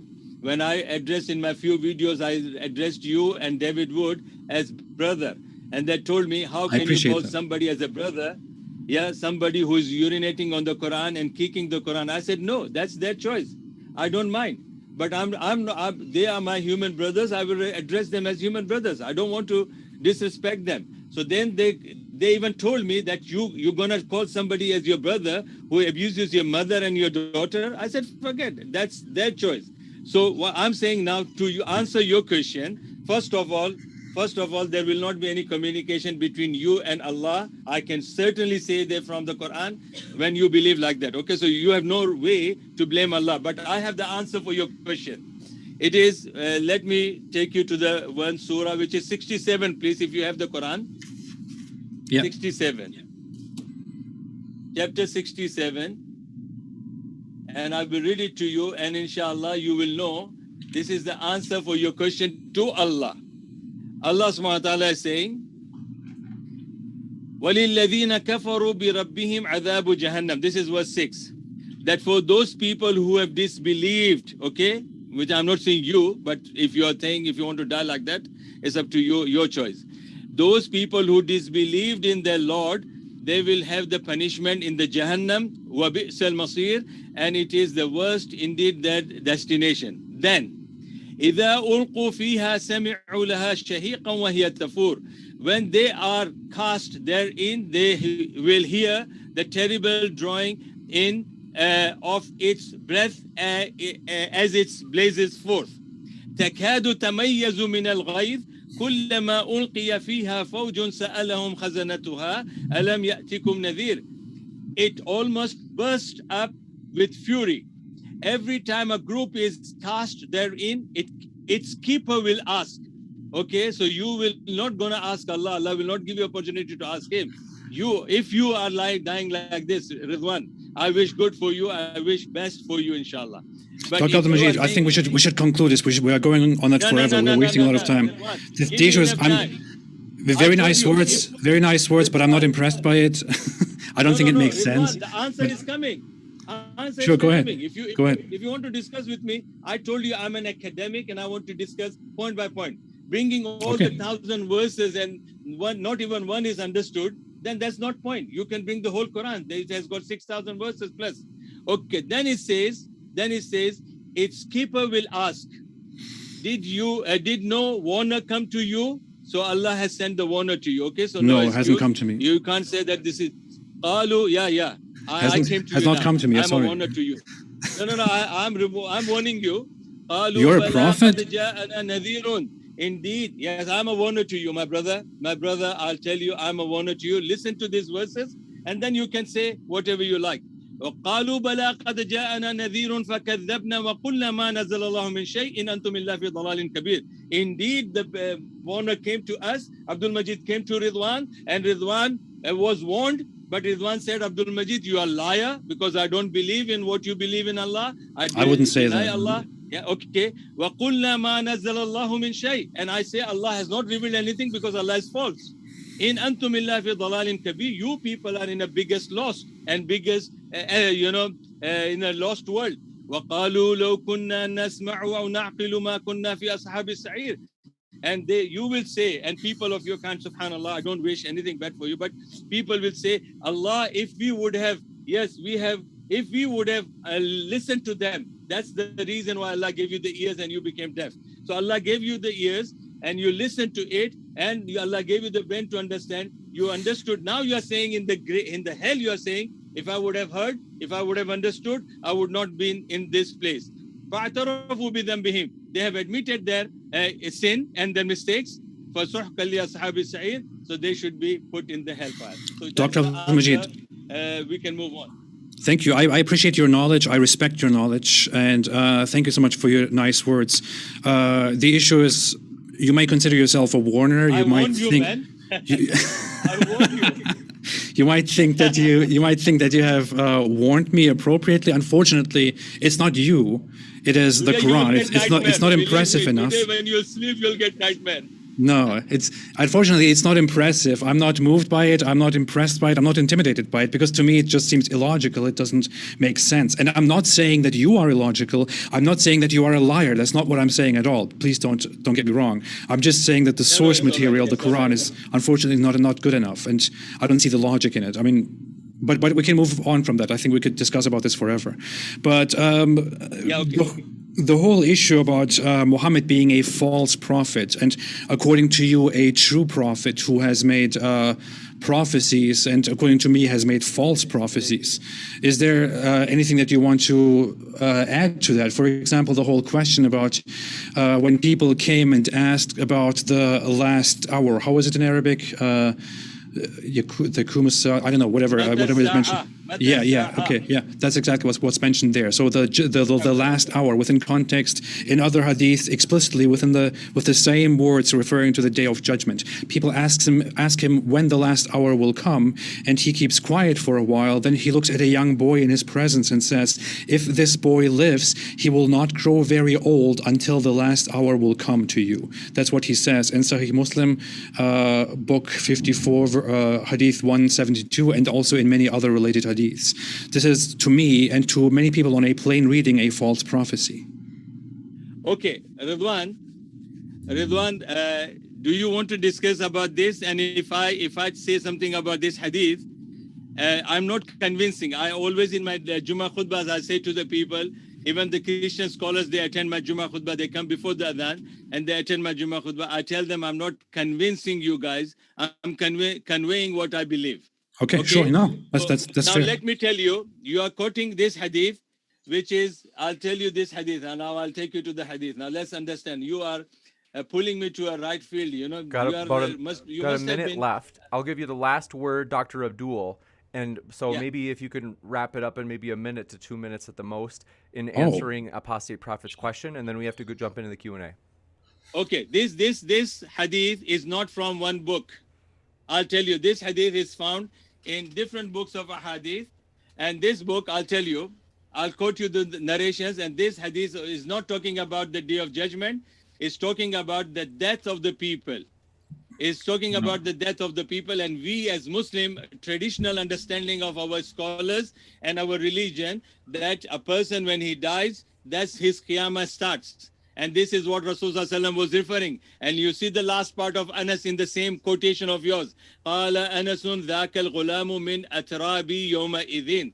And that Anas said that this young boy was of our age during those days. So Ridwan, you are talking about the day of judgment, and I can give you the credit for that because you don't have the deep understanding of this ahadith, and you only pick up one hadith and you talk. And this is so there are many. This is just one of them, and this is about the Day of Judgment. They clearly ask about the Day of Judgment. It's implausible that he would then reply with. What we've got to do is I can give you 30 seconds. Ridwan, this to wrap up. Specifically talks about the death of the person. It doesn't. It clearly asks about the Day of Judgment. It clearly asks about the last hour explicitly with the same words that many other. In these words, but the same hadith is found in 12 different places. And that we can have a separate discussion. But this is your interpretation. The text clearly talks about the last hour. It's true. We could potentially have an additional conversation. No problem, James. We no problem. Always, I answered. And I think we can move on to the Q&A. It's fine. We have so many questions that I do want to jump into the Q&A, and it is absolutely true. We could do a part 2 of this discussion, as it could be ongoing. I love it. I love it. We can definitely appreciate both of our guests. I want to remind you folks a couple of things. One, we appreciate our guests. Please attack the arguments instead of the person in the live chat or the comments afterwards, as well as both of our guests are linked in the description. And very excited that this is the first of our 2 debates today. We will have another one that you can see at the bottom right of your screen. Did dinosaurs exist with humans? That's going to be tonight. You don't want to miss it, so hit that subscribe button if you haven't already. And then this one coming in from, thanks for your question, Yudahef Heku, thank you very much, says, if Allah knows all things, does he know what it feels like to have human experiences? To whom is the question? They're asking, if Allah is all-knowing, does Allah know what it feels like to be human? It's for you, I believe, Dr. Abdul Majid. Okay, definitely. If I am an electrician, do I have to know how the electric shock feels like? Gotcha. And then this question coming in from Zagros Ozcan, more of a comment, says, gentlemen, present your best arguments without resorting to logical fallacies and be honest. We are watching. So you got a fan out there, you can say, in terms of cordial discussion, which I think this has been cordial. You guys have been respectful, and we appreciate that. Nice. And then this question coming in, we're going to try our best, folks, to ask questions one to the other so that it's alternating. Sometimes we don't have enough questions to do that because sometimes we have a disproportionately large amount for one side, but we're going to at least do our best. So this one coming in for Apostate Prophet. James, I want to comb my hair. You got it. Free Your Mind says, apostate is safe incest, namely mother sleeping with their son. I think they mean incest. Is that wrong? And don't say because you feel it is wrong. Like, why is it wrong other than that you feel like it's wrong in your gut? Why do I think it is wrong? Wait, what was the question? A mother having what? Yeah, so they say for incest, if a mother has sexual relations with her son, why do you what reason do you have for saying that it's wrong other than that it kind of feels wrong in your gut? Well, it's a very unrelated and complicated question that needs to be further elaboration, but you would have to ask me what I mean by wrong. I would consider it, of course, it is detestable, it is disgusting, but that's not the question. I would think it would be stupid and heavily dysfunctional because it would potentially lead to a very destructive, horrible outcome of deformed humans, deformed offspring. It would also generally lead to, societal decline in terms of, I don't know, incest is something that has been proven by scientific means, by our general understanding long ago, to be something that is extremely detrimental to the human health. And it is terrible to cause this for another human being because we have the sense of empathy and compassion. It is terrible to cause it upon yourself. Why cause more suffering? Suffering is objectively, wrong in so many different civilizations for a reason, because it's contrary to our desire, to our most natural desire to flourish and to be well. I mean, that would be my answer to it. And Zagros Ozcan says, Dr. Abdul, do you think that your arguments are circular reasoning? Because I think they are. But what do you think, Dr. Abdul? My guess is you disagree. No, what's the question? They had said, do you think that your arguments are using circular reasoning? In other words, assuming what that they're trying to prove. And they say because they think that your arguments are. No, I'm not here. But honestly speaking, James, to you and to the Rizwan and also the audience, I'm not here to convince anybody. This is what my understanding of the Islam that I'm presenting, and this is my understanding of Allah, Muhammad, and His Quran. And at the same time, if you would have asked me what Islam says about incest and having sex with the mother, I could have straightforward given the ruling what Islam says about it. But since it was not asked me, so I won't say. But as far as my point is here, I'm always, as I said, my heart is open. Even if Ridwan can say, Dr. Majid, your argument is not convincing me. That's fine, alhamdulillah, I still love him. And I told him in the Turkish language, we call young boys as son. So I respect him because I'm much older than him. And alhamdulillah, I can expect anything that comes from, younger boys like him, mashallah. Good, keep it up. Thank you. You got it, and thank you very much for your question. DT asks, Apostate Prophet, can you explain why Islamic slavery is historically justified, as you said in your debate with Daniel? I said before in my own video, long before, maybe not long before, but before my debate with Daniel, I said that I cannot judge slavery in history or slaveholders in history as evil or as wrong. That would be pointless because they were just doing something that was functional and justifiable within their own context and their own environment. I know this is a loaded question, but it doesn't really work that way, guys. I would only judge. Let me explain. I didn't explain why I would say that. I would say that I would consider slavery historically justifiable because slavery was used as a means by certain people to contain their opponents and enemies and prevent them from attacking again and humiliating and destroying you and making you go extinct. So that was a means why it was justifiable in the past. I wouldn't say it is justifiable anymore today. And while Islam advocates for timeless slavery also in our time, as Daniel Kikichu has argued, I would say Islam is thereby wrong because it is not justifiable today. We have better means. Coming in from Apollos says, Dr. Majid, is arguing at the false presuppositional analogy for general theism, but doesn't he realize that this is not an argument for Islam, but rather general theism, monotheism? What are your thoughts, Dr. Abdul? See, I believe that Allah is the only God and there is no other God. And I gave so many reasons and there are so many verses which I can quote and explain explicitly from our sources, proving that Allah is the one who is the final creator and Allah is like independent by itself. And if even Dr. Craig, who is the authority in Christianity, he has gone into the philosophy of Imam Ghazali, who is our Imam. He has taken his understanding of existence of God, and that is, he refers to Allah for us, and he's referring to Trinity God for them. So this is what I believe, that in Islam it is only one God. In Hinduism also there is only one God. This is a super God, and they have got different names of other gods as well. So they have subordinate gods, but they believe in one God. Hinduism believes in that. Christianity believes in one God. Judaism believes in one God. Islam believes in one God. But Islam is the only religion that defines the proper definition of what one God is. Clearly from, clear distinction between Allah as a creator and other things are Allah's creation. And as Rizwan said, did Allah create everything? I said, yes. Huwa khaliqu kulli shay'in. Allah says in the Quran that Allah is the creator of everything.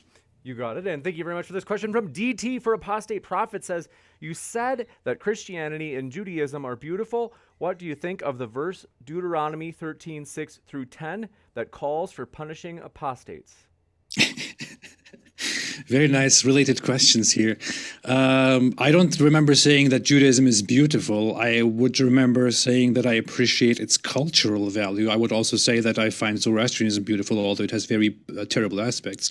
If Islam was back in history somewhere, I would also find certain aspects of Islam beautiful because of its cultural preservation.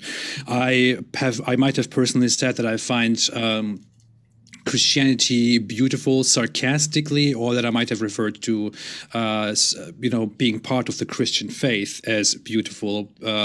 But the certain law cited in Deuteronomy is not a law that applies to Christianity. That is an Old Testament law by the Christian theology. But yeah, I don't believe in religions. I reject them. I don't think they're functional. I don't think they're reasonable.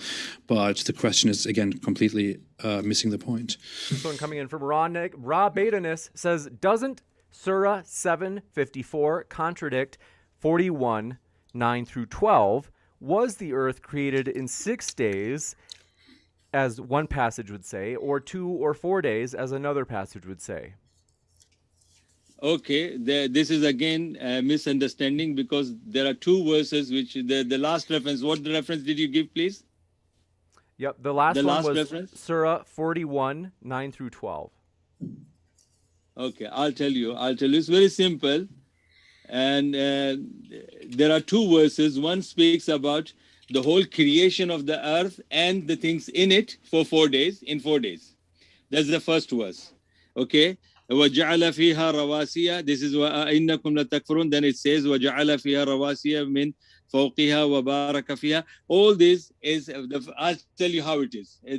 Because it is a problem with the people in calculation, and they're talking about, maths here, and they're trying to teach Muslim scholars what is maths, what is the, 2, 4, 4, and 2, 2, and 2, then again 2, 4, and 2. They say these are 8. But these are in two different verses. It's not in one verse. 8 number is not there. And calculation of 8 is not there in two verses, one verse. So you can't, in Arabic grammar, even in Arabic grammar, you can't take the whole calculation based on two different verses. Definitely, the first verse speaks about 4 days.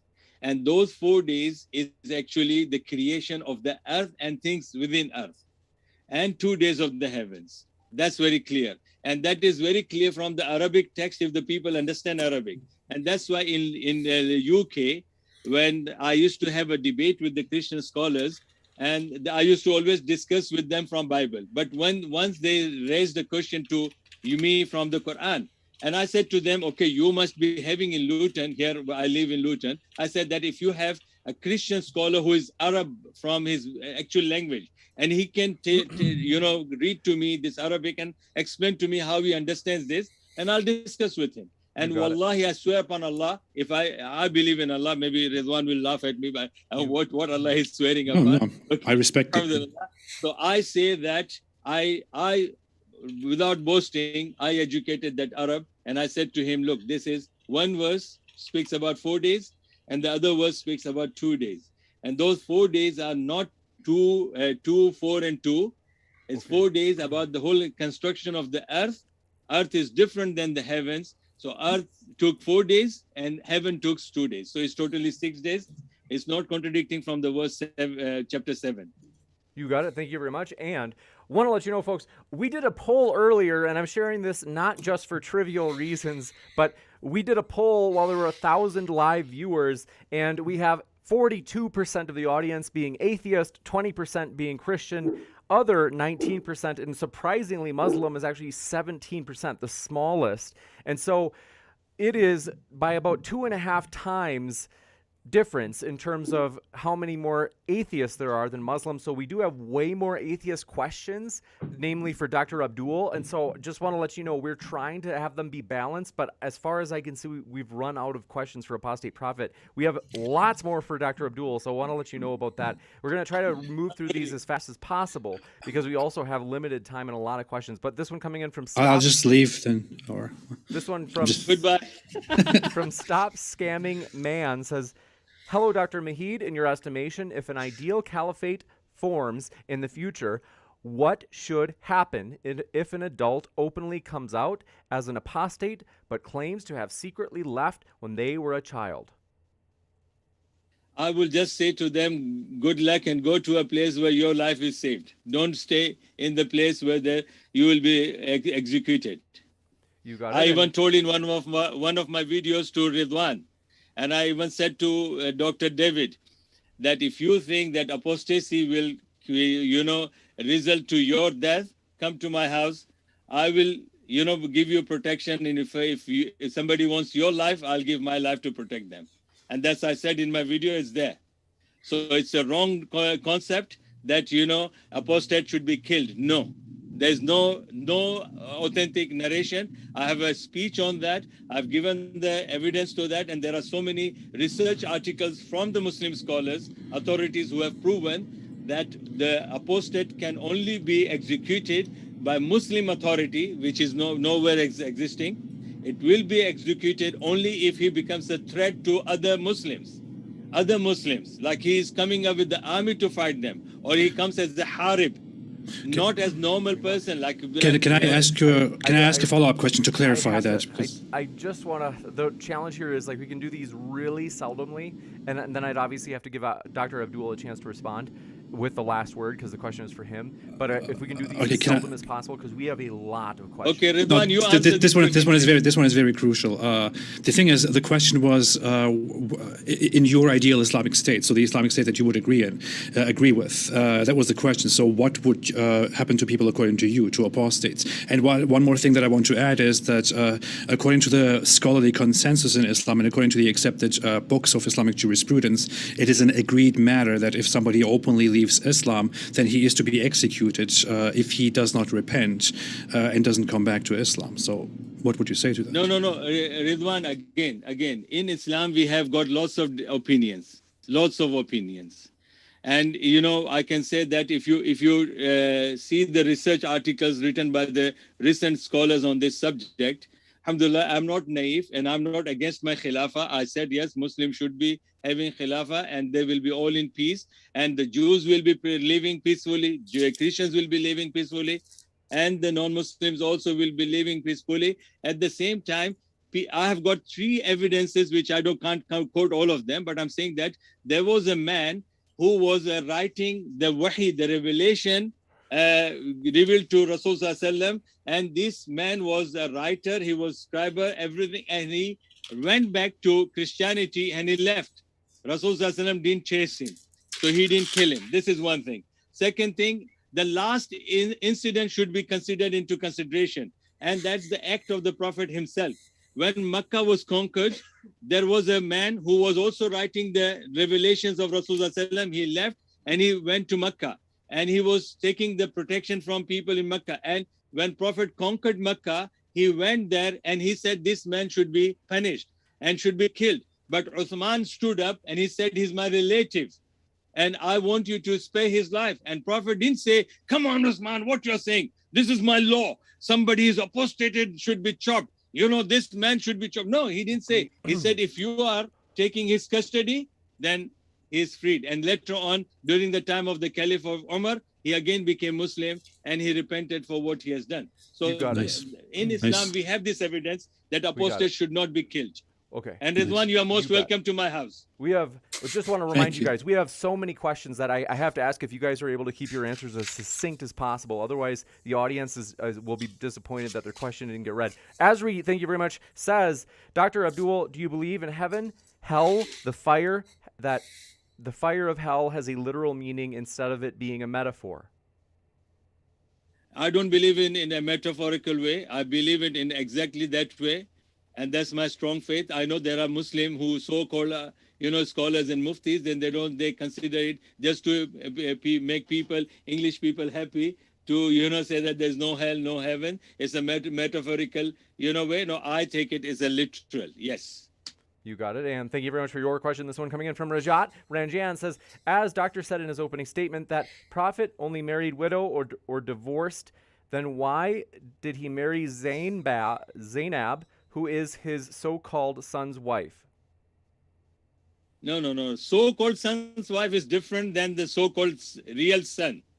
Okay, that is adoption, adopted son in Islam. That's what Ridwan has said. Islam has made very clear that having sex with the mother is a far thing for a son to ever think. Forget about it. Islam even teaches in chapter 4, verse 22, Islam teaches that even the mother-in-law should be respected as mother, and even the wife has been divorced, this man has no right to have sex with that mother-in-law, even if he has divorced his wife. This is very clear in Islam. So even when you talk about the adopted daughter, it's the same ruling, that if my wife, if my son has married, my biological son, and even if he has divorced her, that woman will still be considered as my daughter. I will never be allowed to marry her. So there's no question about it. Adoption is not considered as biological relationship. So that's a wrong, accusation about Rasulullah marrying him. Sorry. You got it. And then thank you very much for this question coming in from DBK69, kind of for you, Apostate Prophet. They're criticizing the Christians that support you. They say these quote-unquote Christians supporting an atheist is eye-opening. Apostate Prophet, what are your thoughts? I think it's completely understandable that I get the friendship and the support of atheists, Christians, Jews, Hindus, Buddhists, ex-Muslims of all sorts and kinds. That doesn't say anything about their hypocrisy or their ulterior motives or whether Islam is good. It just shows us that many people have a problem with Islam because of the way Islam is, because Islamic sources explicitly insult and dehumanize all other groups of people very clearly over and over again. So if we are described in the very fundamental scripture of Islam as the lowest creatures and as horrible beings, then it's no surprise that people will come together against this belief. I also invite Muslims to come together with me and to join me in a friendly way. Unfortunately, that's very rare. You got it. And Not a Chum, thanks for your question, says, Dr. Abdul, could Allah still be God and Muhammad be his prophet even if the Quran didn't exist? Okay, alhamdulillah, that's again irrelevant question, because Allah subhanahu wa ta'ala has said in Surah Al-Baqarah chapter 2 verse 213, كان الناس أمة واحدة فبعث الله النبيين مبشرين ومنذرين وأنزل معهم الكتاب بالحق ليحكم بين الناس فيما اختلفوا فيه. That Allah subhanahu wa ta'ala has created the mankind to worship, and then when the man stepped on the face of the earth, Allah has sent the messengers, Allah has sent the prophets to warn them, which I already warned Ridwan. Today he'll be having nightmare. So they came with the warning, and they came with the glad tidings, and even the books were sent to them. So why the Quran is sent? Even if the Quran is not there, but the messengers would be there, and Prophet would have been messenger. But the thing is, I want to add one more point for Ridwan over here. Ridwan in his latest video, he said that when the question was asked, if no Islam, then what's then? So in that, Ridwan did say that I am poor atheist now. He said that I'm poor atheist. I'm not talking about atheism or theism or something like that. Then he said that I prefer that a person should be, Buddhist, which he said I don't want to be Buddhist. Then he gave the second priority to Christianity and Judaism. This is how he is giving the choices to the people, but never ever he said that leave Christianity, stay away from Christianity, stay away from Judaism, but always he says, and I like that slogan, that stay away from Islam. I would always say, that, alhamdulillah, if you want to stay away from Islam, stay away. We don't need. That would be a little bit. I just want to add 5 seconds, James, please. I would think that's a misrepresentation, because what I actually said was that I personally prefer to be a free thinker, independent from all of this, and there's nothing with that as well. I would suggest hedonism if it's okay with you. But these are certain suggestions that I have. That's what I said. This one coming in from, thanks, Kang, Yasuk, and Colossians 2:9 for your super stickers, as well as Sanjay Shahi says, "Hey, Apostate Prophet, I respect you for your knowledge and dedication. I have a feeling they're a Muslim who's saying that. So that's kind." And then Stop Scamming Man says, "Hello, Dr. Majid. In your estimation, if an ideal caliphate forms in the future, should the hijab be compulsory among Muslim women?" This question to me? Yep. Okay, alhamdulillah. Why you are talking about the caliphate or khilafah? Allah has already told the women to cover their bodies. Yes, it's not like, the people are showing the advertisement of the beach and they are giving, a proper suit for the men and nothing to the women. So this is how they are treating their women, which our Islam does not. Our Islam Allah has given them the command. So if a person is a true believer, and it's not the matter of the man, it's not the matter of the Khalifa, it's the matter of a Muslim woman. If she is a believer and she believes in the Quran and she believes that this command is from Allah, then she should cover herself the way Allah has told. It's not, I'm not talking about niqab, I'm talking about hijab. Yes, Quran did say that, and this is Allah's command. Whether khilafah is there or not, and that has to be understood by the women. Even the Western women who are converting to Islam, they know that last time, I don't want to go into detail of that there was a basketball or volleyball match, and the women were refused to wear underwears. And they were forced by the team members to wear the underwears. Otherwise, the women were saying, we will not wear underwears, we will wear shorts. And the men were saying, no, you are not allowed to wear shorts because your performance will be bad. And they were fined for that. So that is their culture, their life, and the women are happy with that. That's fine. We Muslims, we are not forcing our women. We are only saying that if you are sincere Muslim, then follow Allah's command. Don't follow your husband's command. Don't follow your father's command. Don't follow your Khalifa's command. You follow Allah's command if you think that you are sincere. If you are not, then good luck. MashaAllah, we don't care. You got it. And thank you very much, Hogtown Biker, for your super sticker, as well as M. Warren says, Apostate Prophet, or they said, from Apostate Prophet's 12-minute opening statement, Dr. Abdul, did you address his points? I told you that his one point, I can give a whole lecture to make him understand. And that's why we just stood up about the creed. And I said that I believe in the creed. I believe everything is destined. And I know Allah knows who will go where, but we don't know. But Allah did tell us that, okay, he sent the books. I read the verse from Surah Al-Baqarah just now, that Allah sent us to live in this world. And he told us to worship. He sent the prophets. He sent the messengers. And he also told us that follow the book. So if we don't, then we will be crying in the hell, as I quoted from chapter 67, verses 6 and 7 and 8. And I gave the answer to Ridwan, and that's what I'm saying. If he reads those verses again, he'll definitely won't sleep today. He will take sleeping pills. I hope so. Yeah. Apollo, thanks for your questions. Apollo says, Apostate Prophet went to an accredited college and said, Dr. Abdul, would you consider where you got your education to be a Muslim-biased school? You can challenge me for my education. I can challenge even Muslim scholars if they doubt my education. I'm here to defend my education. I believe in Quran. I know Quran in and out. I have learned the Quran page to page, cover to cover, in Arabic, in tafsir, and I know usul al-hadith, usul al-tafsir, usul al-fiqh.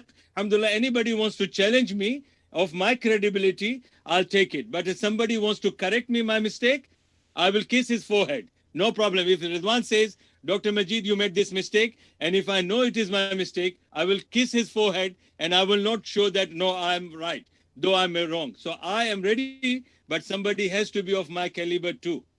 I will come to the UK so you can kiss my forehead. Next up, but you have not corrected me yet. This one coming in from MB Khan says, what's the point of reading a Chinese book if you don't understand Chinese? And they're saying that Dr. Abdul used an argument analogous to this. I'm saying if you want to be a Muslim, you should know Quran. And you should know the Quran how you read. Quran is not just a book of translation. Anybody can just read like that. Quran was revealed 1400 years ago to the uncivilized Arab of that time, and Prophet was changing their civilization. 23 years. Now, Brother Ridwan, he wants to be an atheist. He wants to throw away the law of Allah, throw away the law of Quran and Sharia, and he can compare only one example. He can compare the crimes which are happening in the families who are non-Muslim families, compare that number of crimes that is happening in these non-Muslim families, and compare the 23 years of Prophet's life, how many crimes took place there within the society, not even the relatives. So then that shows which law is, and that law, to understand that, you should know language. You should know the original sources. If he's talking about Prophet's life, he brings only one issue that Prophet Sallam couldn't say about the when is the hour coming. He doesn't know the meaning of the word as-sa'a. As-sa'a means the second, the minutes. We have seconds, 60 seconds. That is called sa'a. Period is called sa'a. Time is called sa'a. And the qiyamah is called sa'a. The death is also called sa'a. In Quran, there are 6 different meanings of the word sa'a used in the Quran. And my brother Ridwan, he doesn't know that. So he picks up one ayah or one hadith, and then he'll put his argument on one word. And then he says that this is a false prophecy.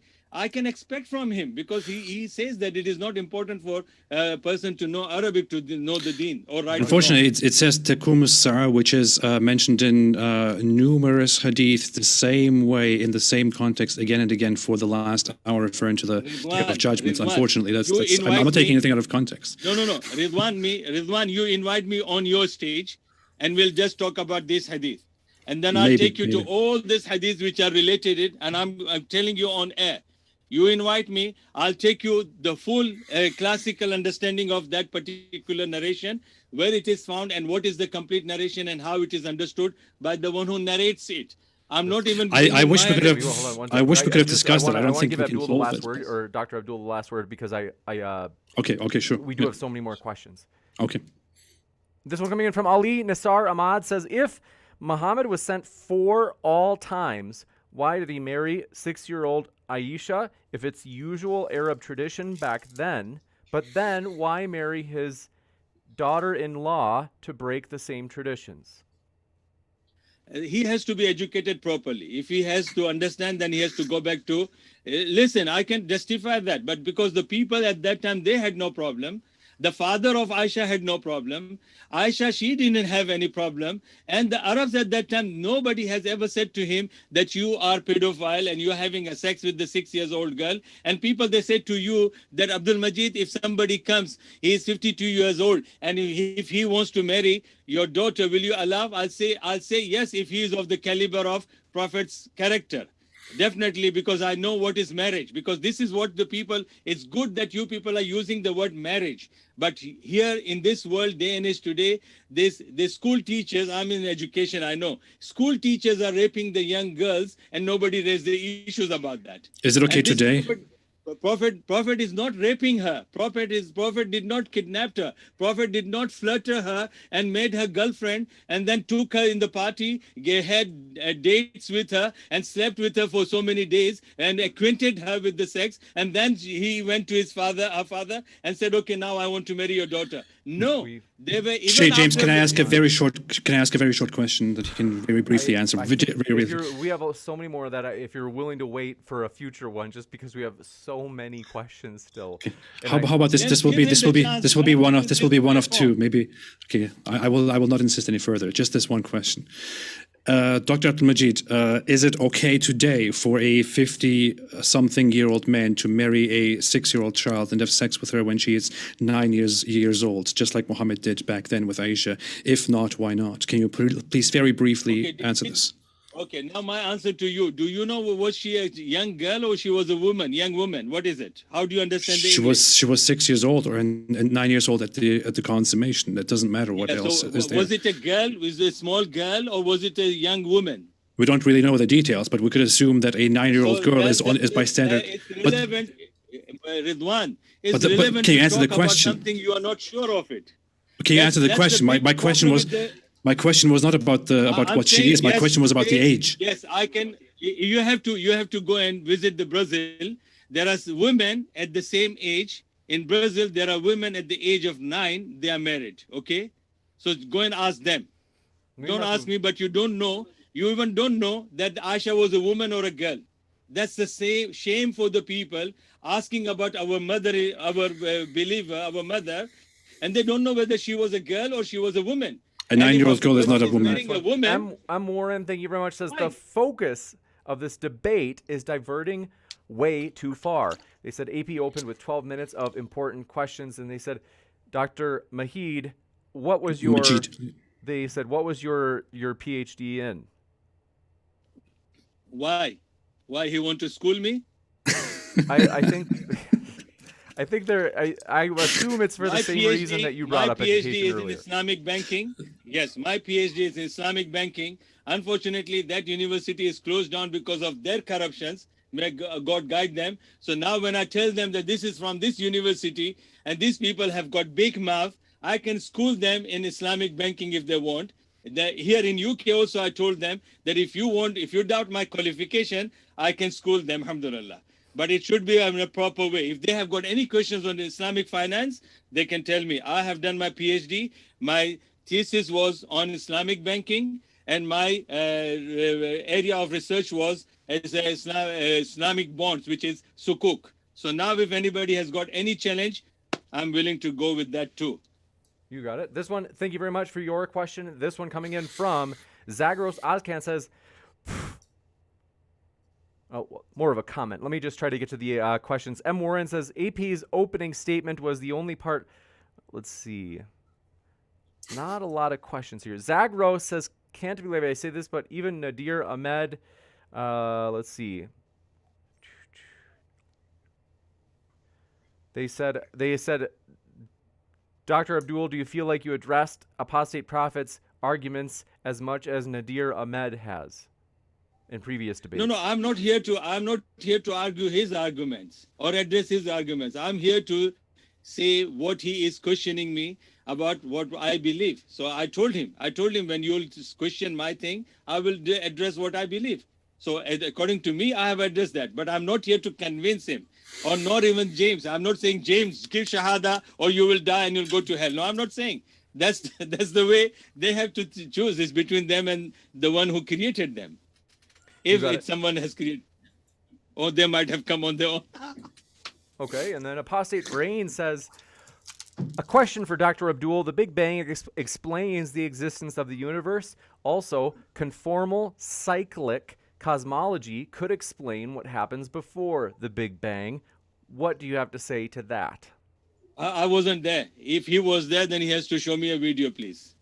You got it. And this is a rubbish thing. Rubbish. They talk about Islamic science and they want to refute this and that, and they want to bring about existence of God, existence of the creation. And they themselves don't know what is Big Bang theory, what is the splitting, what is happening, and what that has explored the whole universe. We have not yet explored our earth that we are living in. And Ridwan, he has got maybe millions of cells and tissues in his body, and even the doctors have not actually explored his cells and tissues in his body. And people are talking about the whole Big Bang theory and universe. This is, if they have the video and they have videoed that, how it happened, I'll believe in that.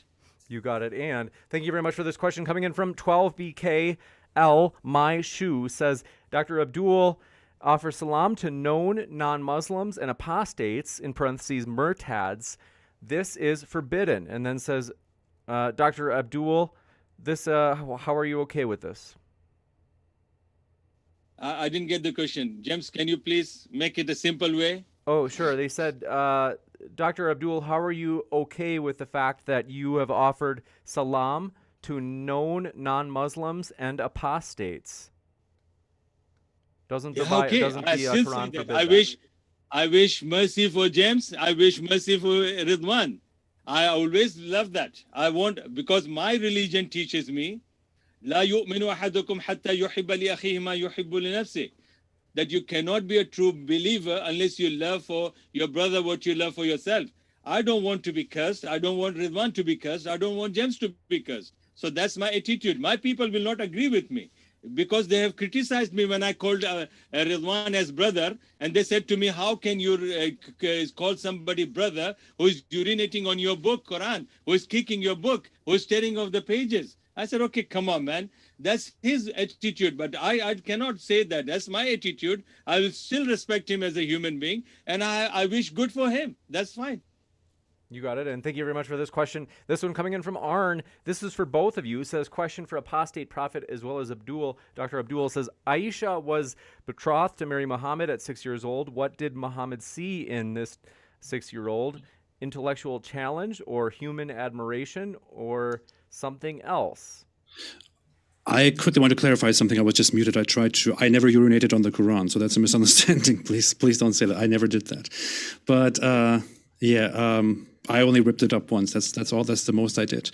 But you did kick the Quran, yes? Oh yeah. Sorry. Yes, I kicked it too. Yeah, I did that too. In response to people saying I should be executed. But the marriage. Well.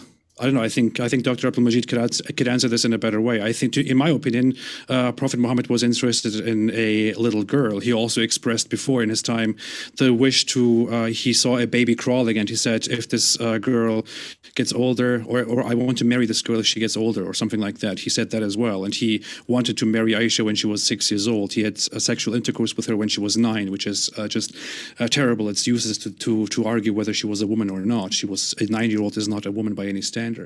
That's just my opinion. It's problematic. Can you prove that? Can you prove that there is no 9 years old cannot be a woman? I'm saying it's like even if no, it's what is your standard? No, what is your standard? Even if it's a big exception that a 9-year-old girl is beginning her menstrual period. No objection. Rasul Sallallahu Alaihi Wasallam did not marry a girl who was not a woman. A girl who starts bleeding is not a woman. She's not ready to have sexual interactions. You have to give me the definition when a person is said to be a woman. You have to give me. That's arbitrary. I'm speaking of the biological standards. A 9-year-old girl is not bodily ready to have sex and to bear children just because she starts bleeding. It's science, but basic biology says that this is the beginning of the development. You have my email, Ridwan. You have my email. You can give me the reference where the science says that. Okay, please. Okay, I will. Okay, I will. Okay. We must jump to the next question. This one coming in from Kobe. Kobe says, please ask, what had the innocent monkeys, dogs, and pigs done to deserve being killed and being called filthy and unclean? I think that's question to me? I think so, yes. No. It's wrong understanding. Those animals and the dogs which have been killed, it is mentioned in all the narrations, but it is again the problem is that people are picking and choosing the things. Definitely, when it comes to the pigs, it is very clear that even other religions also, they know why the pigs are not supposed to be consumed by the human beings normally. And I don't want to go that. This is our Sharia, we believe in it. When it comes to, harming the dogs, no. The religion says, the final hadith of Rasulullah says that those wild animals, wild dogs, especially the black ones and huge ones who were not amongst the wild domestic dogs, these dogs were told by Rasulullah to shoot them and kill them. Kill them, not shooting. Shooting is not allowed here. But maybe in America where Ridwan is, maybe he can have that for his protection. But here, so it was only those specific type of dogs were killed, and later on Prophet said it is prohibited for the people to kill any dog, and dogs were coming and going in the mosque. They were going and coming in the mosque of Prophet Muhammad Sallallahu Alaihi Wasallam. And Prophet has also encouraged about narrating one narration that a man was walking by and he passed by a thirsty dog, and he didn't have any utensil to quench his thirst. He went into the well, took off his shoe, filled up with the water, and brought and fed this thirsty dog. And Prophet said that Allah was so much pleased with his good act, Allah will put him in the paradise. So this is the encouragement from Prophet that you should look after these animals. You got to thank you very much for this question coming in from Arn. Says, for both speakers, so assuming they say, starting with AP, experience trumps inexperience, why does Allah then reward his followers with 72 virgins? Does he not know this?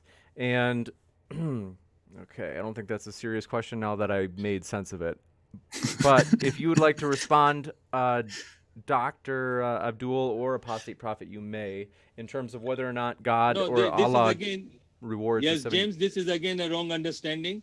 Nowhere in the Quran it says about 70 virgins, and the Hadith when it speaks about the time where the war was taking place and the non-Muslims were trying to, stop Muslims from practicing their religion, and they were being put down by their own relatives. Then Prophet ﷺ has said, anybody who gives their life, don't feel bad about it. And Quran says, الَّذِينَ وَلَا تَقُولُوا لِمَنْ يُقْتَلُ فِي سَبِيلِ اللَّهِ أَمْوَاتٍ بَلْ أَحْيَاءٌ عِنْدَ رَبِّهِمْ. And in another verse it says, يُرْزَقُونَ وَلَكِنْ لَا تَشْعُرُونَ, but you don't know. So those people among your family who are dead, don't killed in the war, do not despair from Allah's mercy. They are alive, and Allah subhanahu wa ta'ala is feeding them. So this is very clear. That came into that context. Not generally, everybody will get the 70 version. So according to the Islamic belief, the whole 72 virgins thing is a little bit controversial. It bases itself on a certain hadith. But according to the Islamic belief, every Muslims will receive virgins in heaven that are more beautiful than anything else they have seen before, and martyrs will get more rewards. But it is part of heaven that Allah creates these sexual beings for men to have and to enjoy, which is problematic. No problem. We enjoy legal sex in this world as well. Yeah. This one coming in from Apostate Brain says, another question for Dr. Abdul. I'm not fully sure what this means, but oftentimes the guests understand because they've been kind of going at full speed and they get it. So they said, do you think human morality is something that keeps changing? How come Islam is the last religion if morality keeps changing? There is no morality changes in Islam. It's the perfection. Quran was relevant 1400 years ago. Quran is relevant today, and Quran will be relevant till the end of time.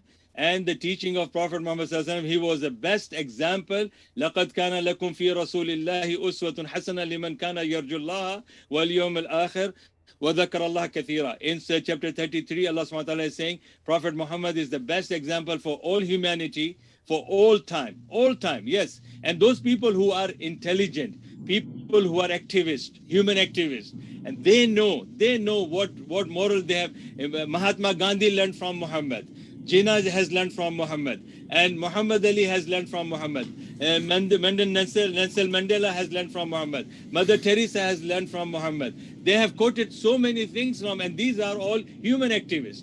These people have praised Muhammad sallallahu alaihi wasallam. These people have said that this man was a superhuman being who could, change this world into 23 years in such a way where the humans were killing each other. They were burning their daughters alive. This man has changed their hearts. This man has brought the brotherhood between them. We would have to move on more quickly, James. Ridwan, let me answer. Don't interrupt me when I'm answering. It's very long. I know. I respect that. I respect that, but it's very long. I gave you the chance to answer all your questions. I never interrupted you. No, it's fine. It is true, though, that we do have more questions, so we want to be pithy. I don't need to answer. We can move on. That's fine. Stop Scamming Man says, Dr. Abdul, in your estimation, was it morally okay when caliphates forbade the building of new non-Muslim places of worship? No. Prophet ﷺ, Quran says in Surah Al-Hadid that don't destroy the places of the people. Quran says that is where the problem is. People don't understand that. If the people are having their synagogues, Quran doesn't say destroy them and build anything by force. No, so now you can give the example of the Muslims in India. How many years the the kings were ruling there, and how many masajid today they have, and how many temples they have. In Dubai, I lived there for 40 years. Recently, when I left in 2006, I left Dubai. I came to this country. Sheikh of the Dubai, Sheikh Muhammad and Sheikh Muhammad Qasimi, the Sheikh of Sharjah, they built so many churches for the Christians. So Islam is, you mean to say they don't understand Islam or they change it? No, it is nowhere in this. Quran says that you should not destroy the houses of people of worship. Okay. I just want to add 10 seconds to that. But we just have so many. Just 10 seconds. That was misinformation. Give him the chance, man. He won't have the food digested then. I have no questions for you. Please let me add something to this, please, if it's okay, James. Since Dr. Abdul said okay. Okay. First off, the question was not about destroying temples. It was about about not being able to build temples. This is something that you can find in almost every jurisprudential book of Islam. Secondly, Muhammad destroyed multiple temples throughout Arabia in his own time. So that's just what I want to add. You have to give the proof to me in the email, okay? I already have done videos on that, but yeah, sure. This one, Big Boy says, according to the Quran, Dr. Abdul, where is sperm located? What? They said, Dr. Abdul, according to the Quran, where is sperm located in a person's body? Sperm? I have to go and ask the medical doctor. I don't know, man. I've never checked my sperm where it is collected. I have to study science books. They seem to think that. But according to the Quran, the Quran has a like. Yes, the Quran is not saying go and check here and there. Okay, so if it is my Quran is not saying Abdul Majid, go and check where your sperm is located. I have to ask the doctor now. Since you have asked me, I'll check it now. Okay. Zach Rose Ozcan says, Dr. Abdul, is Allah all-knowing? If he is all-knowing, then he knew in advance who would choose to disbelieve. If we have a choice, then is it implicit that Allah is not all-knowing because the chronology is no longer determined, so he wouldn't know the future? That's the problem. The people, they don't know, and they don't want to admit their ignorance. They're saying Allah doesn't know. That's the problem. Somebody says that 2 + 2 is 4. They don't know it is 2 + 2 is 4. They say, no, it's not 4. So how can that be possible? So these dumbs, I'm not saying about Ridwan. Ridwan is not dumb, but he said that I'm dumb like you. He said in his last video, but I'm not saying that. But I'm saying that the people themselves don't know certain things they don't know, and they come up with the ideas and they say God doesn't know. Do they know what God is actually? This is the first question.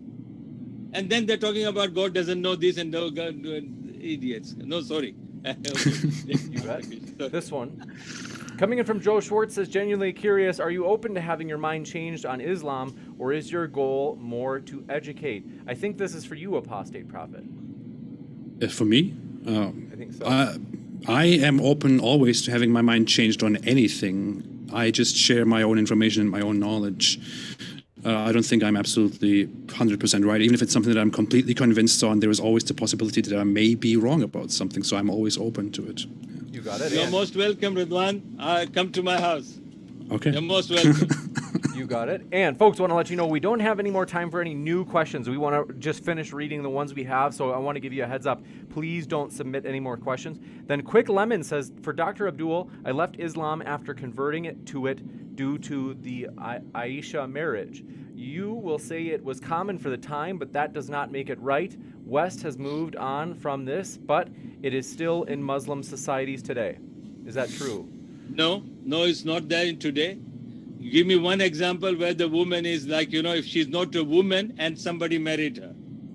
You got That's it. not permissible. Our books of jurisprudence, they speak about it, and they say that once a woman has reached the age of puberty and rushd, Quran says rushd, which is that means she is mentally and physically prepared for the marriage, and which we believe, which Ridwan couldn't say anything about Aisha, which we know about her, because we have studied. She is the most knowledgeable person. At the age of 18, she was one of the well-known scholars of her time. So we know who was she, and definitely she was a woman at that time. And now Islam says that a woman has to be physically and mentally ready for the marriage, then only she can be married regardless of her age. No girl is physically ready when she's 9 years old, and she was playing with dolls and watching entertainment. Okay, I can say. Nobody is. People, nobody. But Arabs, yes. Arabs, come on, man. You stay with the Arabs. I lived with them for 40 years, man. I know how Arab girls are, man. Next up, Happy Camper says, Abdul, will you explain on Nisa 4:34 to us? Are women allowed to strike their husbands if they fear rebellion? Women are allowed to strike their husbands. That's what it asks. Come on, man. How can a woman strike the husband? I say, you can, Ridwan, I'll give you the fare ticket, come to my house and have your wife interview my wife. 32 years, a man from martial art, knocking out everybody in the ring, I never ever touched my wife. I never strike her. Ask her. My 5 daughters, Ridwan, 5 daughters, I love them like hell. I will never ever prefer that to strike them. This is what I get. But you are allowed to, according to the Quran. So. No. Ridwan, I'm going to discuss this subject with you as well. Because the Quran chapter 4, verse 34 is described in the hadith. Rasulullah Sallam has indicated that if you want to touch your woman, even you want to strike, there is a discipline mentioned there. And people are just using the word strike. Now, my strike and a small word, this skinny guy's strike is different. If I strike somebody once, inshallah, he won't get up. So you are allowed to strike. No, come on, you have to. What do you mean by strike, man? You just said it's allowed to discipline, to strike. How? When? And which woman? Do you know that verse? It doesn't matter which one. It allows a man to discipline his wife. Ridwan, just you tell me. This is a personal question. The Quran says a modest woman in the same verse, and Quran says immodest woman in the same verse. Now, for example, just a personal thing. If Allah qaddar Allah, I wish no bad for anything, but I'm saying if you went to your house and you found your wife with another man, you will say, "Oh, my darling, it's all right." No, I wouldn't slap her. I wouldn't kill her. I wouldn't do anything about that. No, now you're bringing the word killing here. No, okay. I wouldn't physically discipline her. No. You use the word slap. Is the slap means a strike?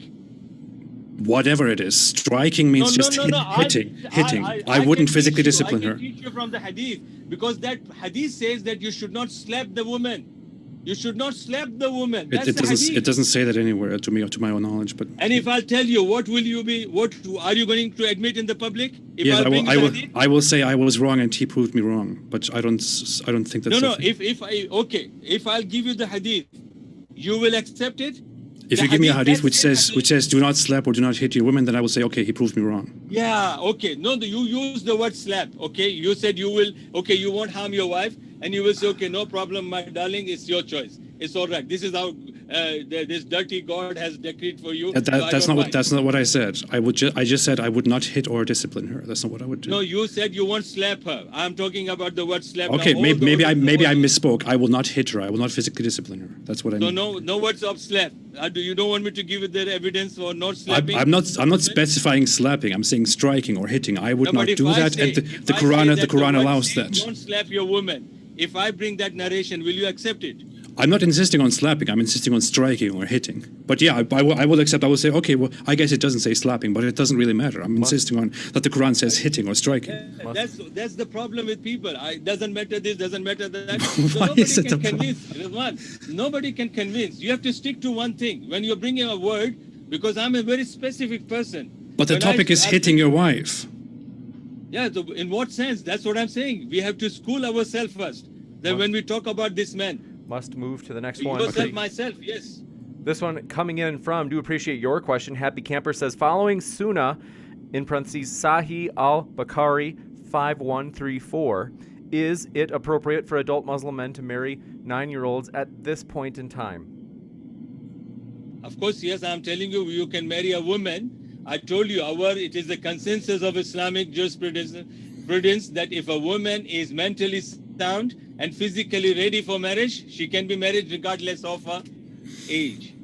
You got it, and thank you very much for this question. Coming in from, do appreciate it, Azri Schizophrenia says, Dr. Abdul, based on my question earlier, you said that the fire is a literal meaning in hell. Then if jinns are made up of fire, how come we can't detect them with thermal detector technology?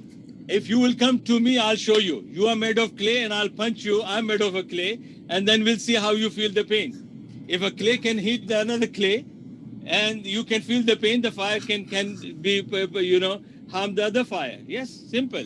You got it. And Salma Kazmi says, children marriage is RAPE, disregarding circumstances. Do you agree, Dr. Abdul? I will agree by the law, and I have the conditions that if a woman is in the country where the law says this, that if a woman is mentally sound, which she can say yes or no for her marriage, because there's no forced marriage in Islam. Women's permission must be taken. So that means she is sound and she is agreeing to marry and she is physically ready for it. I say yes. But if she doesn't respond, that means she has agreed. If the law says no, I go by the law. But if she doesn't say So the anything, law then says- her silence is her consent, right? Yeah, of course, yes. This So one. why would she remain silent, Ridwan? Why would she remain silent? Why would she remain silent? For Ridwan, you have to be many practical. different reasons, for fear, Ridwan, for being forced into you it, for so many are- reasons. Ridwan, you grew up in a different world. Your family life is a different thing. Ask my 5 daughters. 2 of them are married. And I never ever told them that this is this and this is that, and it goes against your will. No. Okay, but your personal experience doesn't matter. We're talking about My what is personal experience is Islam. Ridwan, my personal experience, I'm not the one who makes the law. I follow Islam. And this is what Islam teaches me. Okay. So I'm responsible for that. Okay, so Yes. you are Islam. Okay. Coming in from Yes, Zagros. I'm Islam, yes. Zagros Ozcan says, James, you shouldn't misinterpret my words. It's true. Once in a while, I do tweak the super chat questions so that we don't turn into internet blood sports. And Muslim, thanks for your question, says, Apostate Prophet, how do you explain the miracles of Prophet Muhammad and his true prophecies? Wrong questions to wrong person. What miracles? What true prophecies? Excuse me. I mean, if you want to believe that Islam is true, and if you want to believe that Muhammad was a true prophet, I'm sorry for being so disrespectful about this. I thank you for your question. But I don't believe that Muhammad has any true prophecies. I mean, anyone can have true prophecies if you want to twist them and make them true. I don't believe there are any miracles. If we are talking about miracles such as there will be bloodshed in the future, well, that's not really a miracle. Anyone can say that. I can say there will be trouble in the future, and trouble will probably come. That doesn't mean I'm a true prophet. But if we want to talk about miracles, how about the fact that Muhammad didn't even know that diseases existed? He said that infectious diseases do not exist. They are a myth. And he explained this by saying, if one camel infects the other camel, then who infected the first camel? So there goes the miracle. Must up. Stefan Zivan says, God gives men mustache hair. Why, according to the Quran? Does the Quran say, does it talk about this? What? Why God gives men mustache hair? They have to ask God. Why they're asking us? I don't They know. should know. Okay. Now in Europe, the women are suffering because they got the mustache now. You got it. They're And suffering for silver. the bleaching. Yes, bleaching of the face. And unfortunately, men, they should have the beard and mustache. They want to look like the woman's face. And women are in trouble now. So it's a problem. But this is something natural. I cannot say that you have to ask. Now somebody will say, why that guy has got eyes here? Why not on the head, top of the head? Why God created like that? Or why the man is, he's having mouth here and nose next to the mouth. Why not the mouth behind the head? Oh, so many people can ask so many questions, but they have to ask the one who created them. You got it. And thank you very much for this question. Silver LTCE says, James, thanks for hosting. My pleasure, and hope you feel welcome, whether you be Muslim, atheist, you name it, folks. They also asked, AP, if Sharia banking is against interest, why does Allah pay interest? A seed turns to a plant, or how some good deeds on earth get you into paradise. You completely lost me there, but I guess that's supposed to be a sarcastic question. So your problem is started, Ridwan. You're going to have a nightmare. See, you're lost. Your problem is started, Ridwan. MILF's Porch says, Allah is just the name of a god. Muhammad is a prophet made, let's see. I'm just confused by this. Folks, if you can help me out by making your questions a little bit clearer. So I honestly don't understand what that's saying. Daniel Rodriguez says, Dr. Majid, if Allah indeed guides and misguides and creates unbelief, why proselytize? And how are people responsible for believing or not believing? Yeah, it's a big problem for the people. They don't attend the lecture from the very beginning. I did tell that Allah is not someone who is misguiding. That's the wrong thing. I did say that. I quoted the verse from Surah Hud, chapter 11 and verse 119, and I made even Ridwan to read that Allah subhanahu wa ta'ala wants everybody to be believer. He doesn't want anybody to be disbeliever. But disbelief is their choice. And Allah loves Ridwan. That's why Allah gave him the choice. And Allah will meet him there. I love Allah too, yeah. This one I know which Allah you love, I know. You must be loving your Allah, not mine. My Allah is, yes, Habibi. I love this one here. You got it. And this one. Is that your Allah? Ridwan, is that your Allah? Yes. Okay, good. So listen, children, one day he showed the video and he made the video of the dog and he said, that dog is my Allah. And this is what Quran says. The Quran says that, the people who are lost in their mind, they think, the bottle is my Allah, my glass is my Allah, my wife is my Allah, my daughter is my Allah, my dog is my Allah, my snake is my Allah. Sometimes the people even they say that I worship the private part of my wife. So that is my Allah. So this is how they are. I do that too, but yeah. That's Next good. up, Yeah, I all know, right, I know, enough I of know. this Good luck. stuff. Okay, Tunushi says, if Allah is known as the greatest or masterful deceiver, how is it different from what Christianity calls the arch deceiver? Or the greatest? They have to go back to their Christianity scholars, man. They have to ask them. Because somebody is, Ridwan was talking about the miracle of Prophet Sallam. This question should have asked us, that how do you know that Prophet's miracle is? And people, they said that he was Majnoon. How can a Majnoon speak about something that happened? Prophet didn't even travel from Mecca to Medina, then he didn't go anywhere in the world as such that we can say that somebody will come in the future will say that the two rivers are mixing, they are separated and they don't mix. Who said that? And how did Prophet know that? Isn't that enough for people of knowledge to understand that how did Prophet got this information? How did Prophet get that information? And how did Prophet get the information of the creation of the child in the womb of the mother? Was he a doctor? Was he a gynecologist? But these people, they don't have understanding because their understanding is, so narrow. And most of this, I'm not talking about Ridwan. Ridwan has said in his video, he's not satisfied in this life. So he's looking for the peace. He's looking for a complete satisfaction in his life. So he's doing, and I wish that he will find soon. Otherwise, if it dies, then he will die with no completion of his satisfactory. He said in his video, and when the people, they said, what is the alternative? He said, I'm still looking, to get settled down in peace. So there are people, all these atheists, or sorry, not atheists, I'm talking about ex-Muslims, they all have bad experience in their life because of their upbringing, because of their surroundings. They blame Islam for that. Tell me, I was an atheist, born in a Muslim family. That's a baseless accusation. I wouldn't say that. That's a baseless accusation. Yeah. Of course, you have the stories. You brought so many videos. They all are crying. This lady, mashallah, beautiful lady, nice lady, maybe. Because of Islam, they're crying. I don't know. She will be your second wife, I don't know. But she is crying. She's crying about she was raped, she was done like this, she was abused like that. And then you are entertaining that. So what is the proof about Islam being wrong for that? If somebody is doing wrong to her. If somebody, like recently in the BBC, they were showing that the children have been, raped in the Christian church and all that. Should I blame the Bible for that? Should I blame the teaching of Jesus for that? Should I blame the Christian scholars for that? No, it's the people, human beings. They are doing that. So that cannot be, addressed to the religion of someone. This one coming in from Happy Camper says, Dr. Abdul, why did the Prophet put his mouth in the mouth of a child, in parentheses Hassan, and then says, Al-Adab, Al-Mufrad, 1183.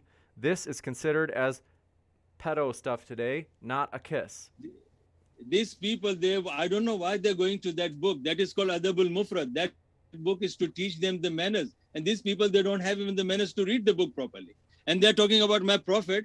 My Prophet is kissing his grandson and making him to, this is normal. I have seen here in this Western world, everybody is kissing the dogs and this and that, and they are just licking every part of that. And they have, look, this gentleman, just now he did something, maybe he'll do something more. So why people have problem with my Prophet doing that to his grandson? Thank you for that. And then this one coming in from Arn Rurvik says, the Quran says, lie to them. It's okay. I don't know who them is. Does the Quran say? By the way, I've got 6 cats. Oh, that's nice. I like cats. I have a dog and a cat. Alhamdulillah.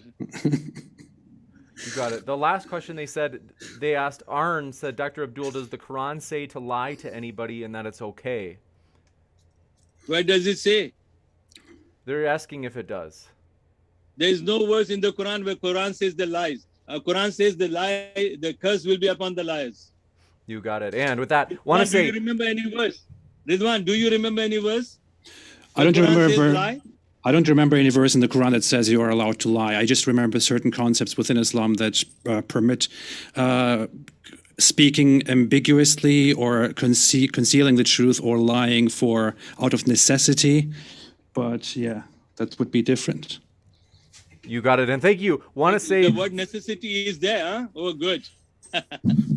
you got it. And then want to say, folks, thank you so much for hanging out with us. Thank you to our guests. We want to encourage you folks in the comments afterward, attack the argument instead of the person, as we really do appreciate our guests. They've been very cordial. We really do appreciate them. And they are also linked in the description, and that includes at the podcast. So thank you, Apostate Prophet and Dr. Abdul. It's been a true pleasure to have you.